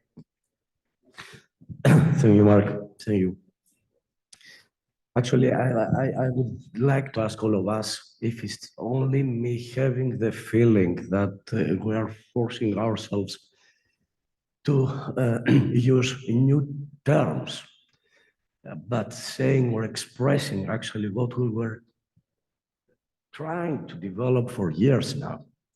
I see the term Earth intelligence, and actually I'm wondering how different is this from what we were saying all these years, that we want to transform it to wisdom, to a clever service, to a useful product, and having at the same time a clever way to engage the user. What we were needing all this scientific community, and not only all of these years, is how we arrive to get the communities engaged, the service providers, the scientists, and the users actually receiving the outcome, and the outcome is the wisdom, is the information, is not just data processing or a very nice model. Is it what we call today Earth intelligence? If it is the same, then we have to stick in the lessons learned from the past and try to see what is the next steps. If it is something else, sorry if I look very naive. I was reading the post-2025 geostrategy. I was strangling myself to understand what are the new points added, because it's again there. And I close saying that much about engagement, about the entire value-adding chain engagement into that, and the useful services to be developed. But that was the EuroGEO initiative 5 years ago again. That was the ESAFE project, and even before EuroGEO, in Horizon 2020, in FP7, in FP6, we were struggling with the same terms. So again, sorry, I would like just to understand a bit more. And about the incubation, Evangelos. Yes, sure, the incubation is always useful. We have several incubation programs already running. Let's learn also what has been done from the past in all these incubation actions and try to build on top of that. Thank you very much. Thanks a lot, Harris. And I think you could have been an excellent member of the writing group for the strategy, because those were exactly the type of discussions we had about over the last 12 months. I guess from my perspective, well, first of all, in particular, you saw we had this data for all, services for all, Earth intelligence for all. My personal impression is that the transition between services for all and Earth intelligence for all is basically a continuum. It's not a revolution, it's an evolution, yeah? And I think the main elements, I put up the definition, but the main elements that I kind of see is this idea of actionable information, yeah? And again, it comes to what Giovanni was saying before, this kind of if you think of combining this kind of actionable information, multi-scale, and integrating Earth science data with social science data and everything, that is kind of the cumulative evolution from services to Earth intelligence. Yeah. So it's even if we think of programs I'm familiar with, like Copernicus, the core services are not always delivering Earth intelligence. They're delivering core services of Earth science data for specific areas. You still have to build on top of those with last mile applications, whether they be downstream services for the commercial sector or a gap filling service for tailored policy applications. And so it's that additional mile, as it were, that provides that additional actionable information, multi-scale, social and earth science. So as I said, to me, it's not so much a revolution, it's more of an evolution. From services to Earth intelligence, it's just this additional contextual data and making sure it's actionable at different scales. So I suspect you're right. In this community in particular, we've been thinking this way already for the last 5 or 6 years. So it's not, as I said, a revolution, it's more an evolution. I don't know. Correct. And for those who have been involved in GEO since forever, they will recognize how this has always been the ambition of GEO, but we've never really managed to do what we wanted. In the beginning, GEO was all about infrastructure and interoperability. Then it's evolved to open data services, and now it's about operational Earth intelligence. So, like Mark said, it's an evolution. What the added value that we see in this incubators concept is also the fact that the GEO Secretariat would help these incubators with fundraising and with closer coordination and support, which was not the case for the existing GEO Work program. GEO Work program initiatives and activities that are currently there are some sort of voluntary effort, and the Secretariat is helping as we can. But we hope and we think that the strategy and the implementation plan will enable the resources for the Secretariat to really support the activities in the work program, which will make a difference for sustainability and longer term outcomes. Very quickly, just to say that Evangelos, can I just have a show of hands if there's anyone else that wants to come on to these points? Because then we would like to move to some of Sarah's points. So first I'll take Evangelos and then I'll come. There's also a question online that I would like to take after Evangelos. Okay, so very, very quick. I also see another reason behind, and I'm putting some social lens now, that this community actually needs probably some revamping. Some new inspiration and some new vision. It is evolution. There are new elements that have been identified, for example, involving the social sciences in this. But if we speak the same terms that you used to talk, 10 years ago, maybe we will not be able to reach, our target. So I see also this as, a turning point that we have to restart things, even though the core objectives, you are absolutely right, are more or less similar and with some new elements, but we cannot build upon only the failures and the bugs. We have to give a new vision. Okay, so we had Audrey online. Audrey, can you pose your question? You should be hearable here in the audience. Yes, can you hear me? Yes, we do. Oh, perfect. Thank you for accommodating me online. I think, my questions were more or less answered already, but I will still ask them because this is, from our experience at Global Planet, implementing very tiny incubators. And my questions are, how do you make sure that you will answer the user needs? And as Giovanni was saying, not only, the super users, the representative of users, but users themselves. How do you integrate shorter term projects? Because we know that, in science, the time frame is very different from what we're looking at when we want to do these incubators. And I think Sarah just answered, what is in place to make sure to ensure the sustainability of the incubators, not only themselves, but also the input data that will feed the incubators. Thank you. Good. Thank you very much. And as I said, I agree. I think Sarah answered this to some degree, but also, as I mentioned before, and this is an important European contribution to this, the co-design process that was developed in eShape is, of course, making these links to very specific users at even local and immediate scales. So I think, again, that contribution that we're bringing to the incubator process should be very helpful. Yes, if you'd like to come in.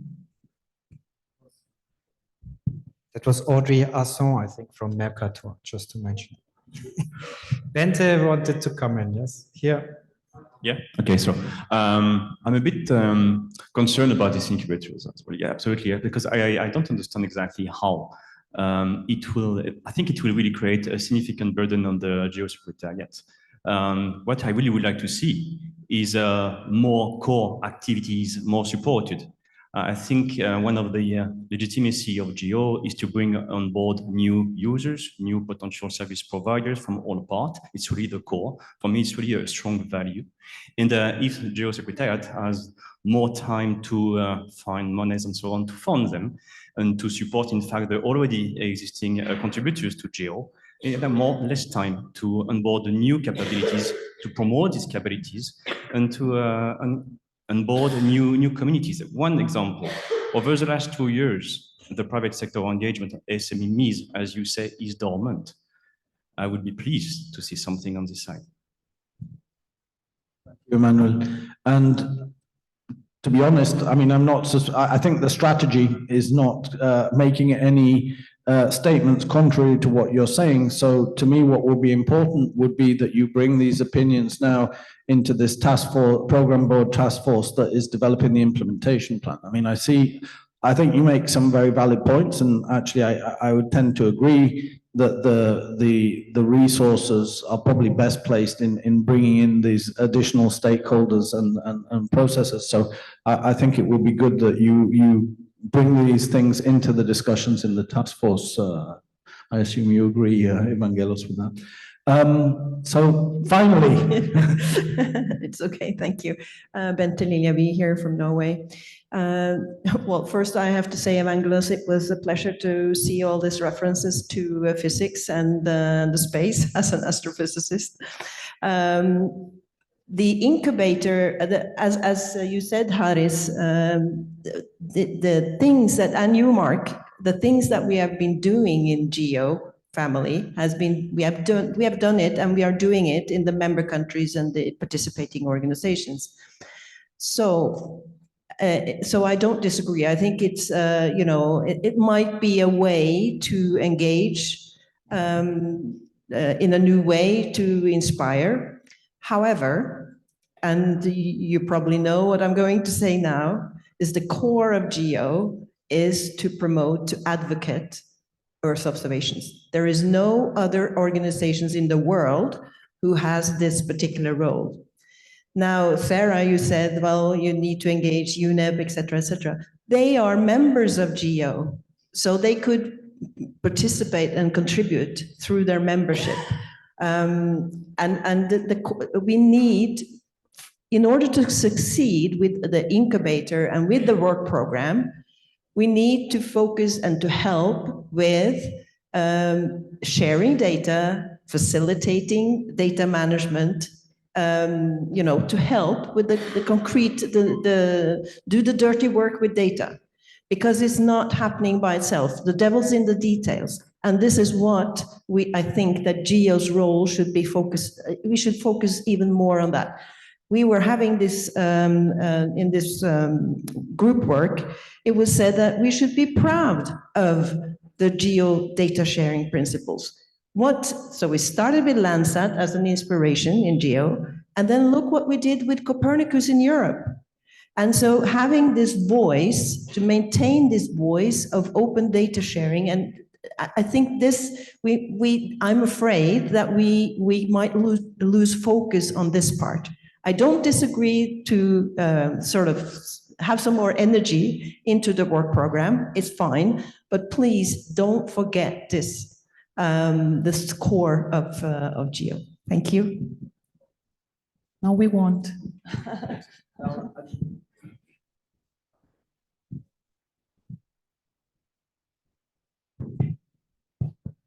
And I agree as well. And I think we need to be careful how we communicate these things, because I'm not sure, and Evangelos, you can perhaps confirm, but it's not that every new initiative that we include in the work program has to go through an incubator. I don't think that's the intention, or I would hope it's not.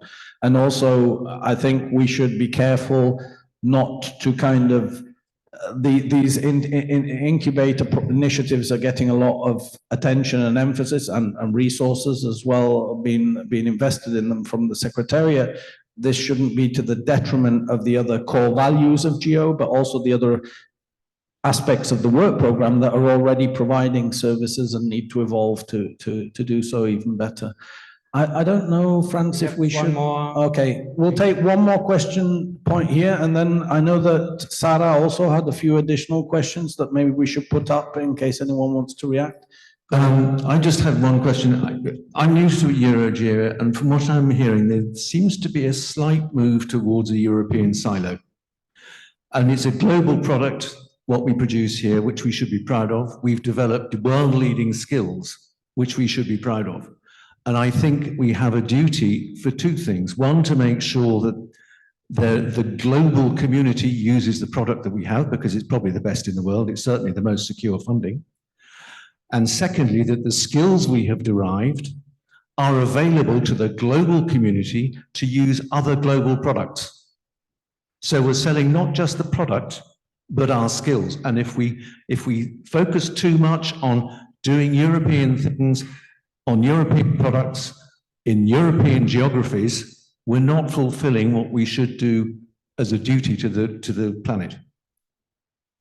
I mean, when I heard I was having a discussion at the coffee break before, when I was hearing the reporting back from the parallel groups yesterday.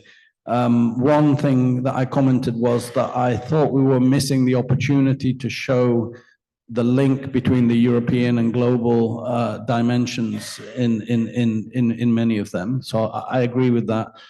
I'm not sure that I'd say we're becoming a silo. I think actually that a lot of the efforts that we undertake here, and if you look across the work program, by the way, a lot of the global initiatives, if you think of things like GeoGlam, the global wildflower, the global human planet initiative, and a lot of these areas, we're bringing both our data and our expertise and skills to those global products. So we're doing it. I'm not sure that we're making the links as clear in discussions like we're having in the last 2.5 days here.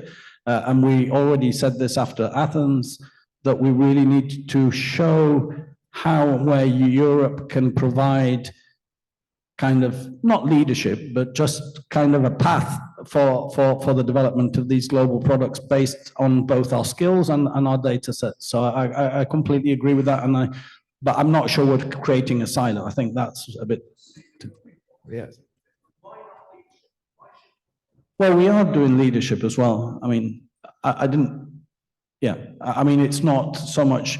I think in many of the global initiatives, we are taking leadership positions there as well. Blue Planet, we had a colleague online from Blue Planet before. That's a clear example as well. Fabio wanted to come in. In the meantime, can we put up the other slide with the discussion points from Sarah? I would like to get colleagues to just react to those. Fabio? Yeah, just to say about the incubators, I guess the challenge will be to really break down the walls rather than building another silos. There are already many activities, not only in EuroGEO and Copernicus. In GEO itself, there is EO for Health, WHO, UNEP was mentioned. They had a data expert group a month ago about, and they had breakout groups in that meeting, and the people there themselves were tasking UNEP to basically solve the same problems that in these 2 days we discussed here in EuroGEO. So if the incubators are about building yet another platform perhaps I'm not sure that's the solution, but if it coordinates all the other activities, then it's welcome. Just a quick reaction to that. I give you the example of the global ecosystems atlas. This is exactly what we're doing. We are building on existing geo initiatives like GeoBond, GeoFOI, GeoLDN, and so on, and bringing in these players that are doing already monitoring of ecosystems as global initiatives like Global Forest Watch, Global Mangrove Watch, and so on, and are necessary for the discussion. We can't reinvent the wheel, we can't reinvent a new platform. We're just trying to streamline what's already there and give geo a new relevance, because we have been losing that a bit over the past decade. So by engaging more closely with these partners that are members of GEO, that are partners of GEO, we ensure that we stay relevant, essentially. One more. Okay, yeah, we're about to finish time, so we'll just take one more and then I'll pass back to Franz, because go ahead. Yes, very quickly. I think we talked a lot about how to engage with users and new communities, but also getting back to the energy that Evangelos was mentioning before, I think we should also consider how to involve with the youth. And this was discussed quite a lot in Geneva, but we didn't touch upon it in this meeting. So I was also wondering, what's the strategy of EuroGEO on getting also on board new early career scientists and more young people? Well, it's definitely in the GEO strategy, as I pointed out to you, for post-2025. It's one of the key actions in there, one of 5 actions. But I don't know if anyone has, I don't know, Thierry, in the context of your thoughts around EuroGEOSec, did you have any specific activities that you saw engaging the youth and bringing them in, or anyone else? Lionel?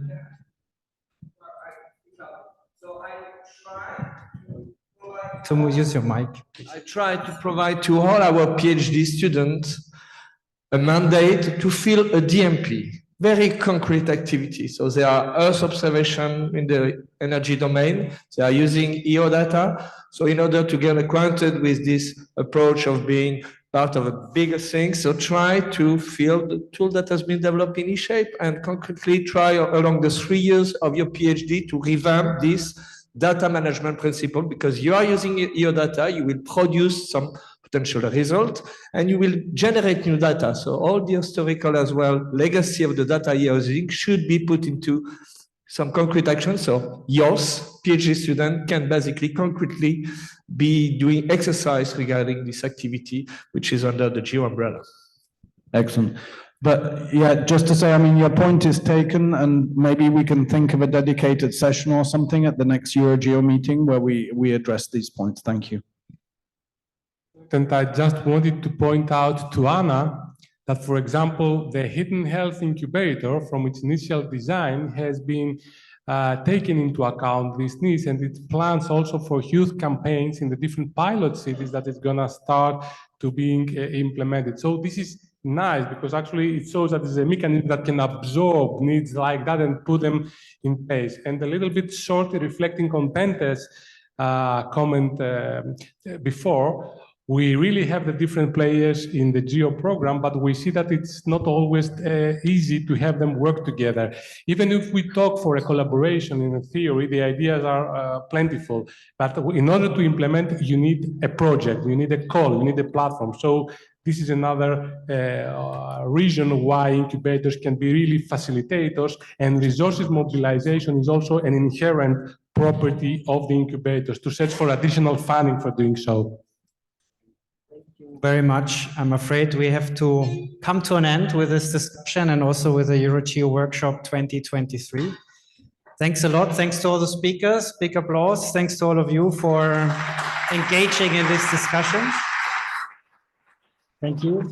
We certainly could not address comprehensively all the issues, but the discussions need to go on. So please stay tuned in Slido. You can still add your comments there. I also like to advertise, now it's gone. I'd like to advertise our brochure. If you're interested in future funding opportunities from Horizon, we had just put together a brochure. You find the link outside, there are some posters. You can scan the QR code there. That's just for advertising it. I'm looking forward very much to see many of you in Cape Town. So that's big next event. And as it was already mentioned by Jean a couple of times, but I like to reiterate, we have a booth there, and this is the European booth, or call it the EuroGEO booth.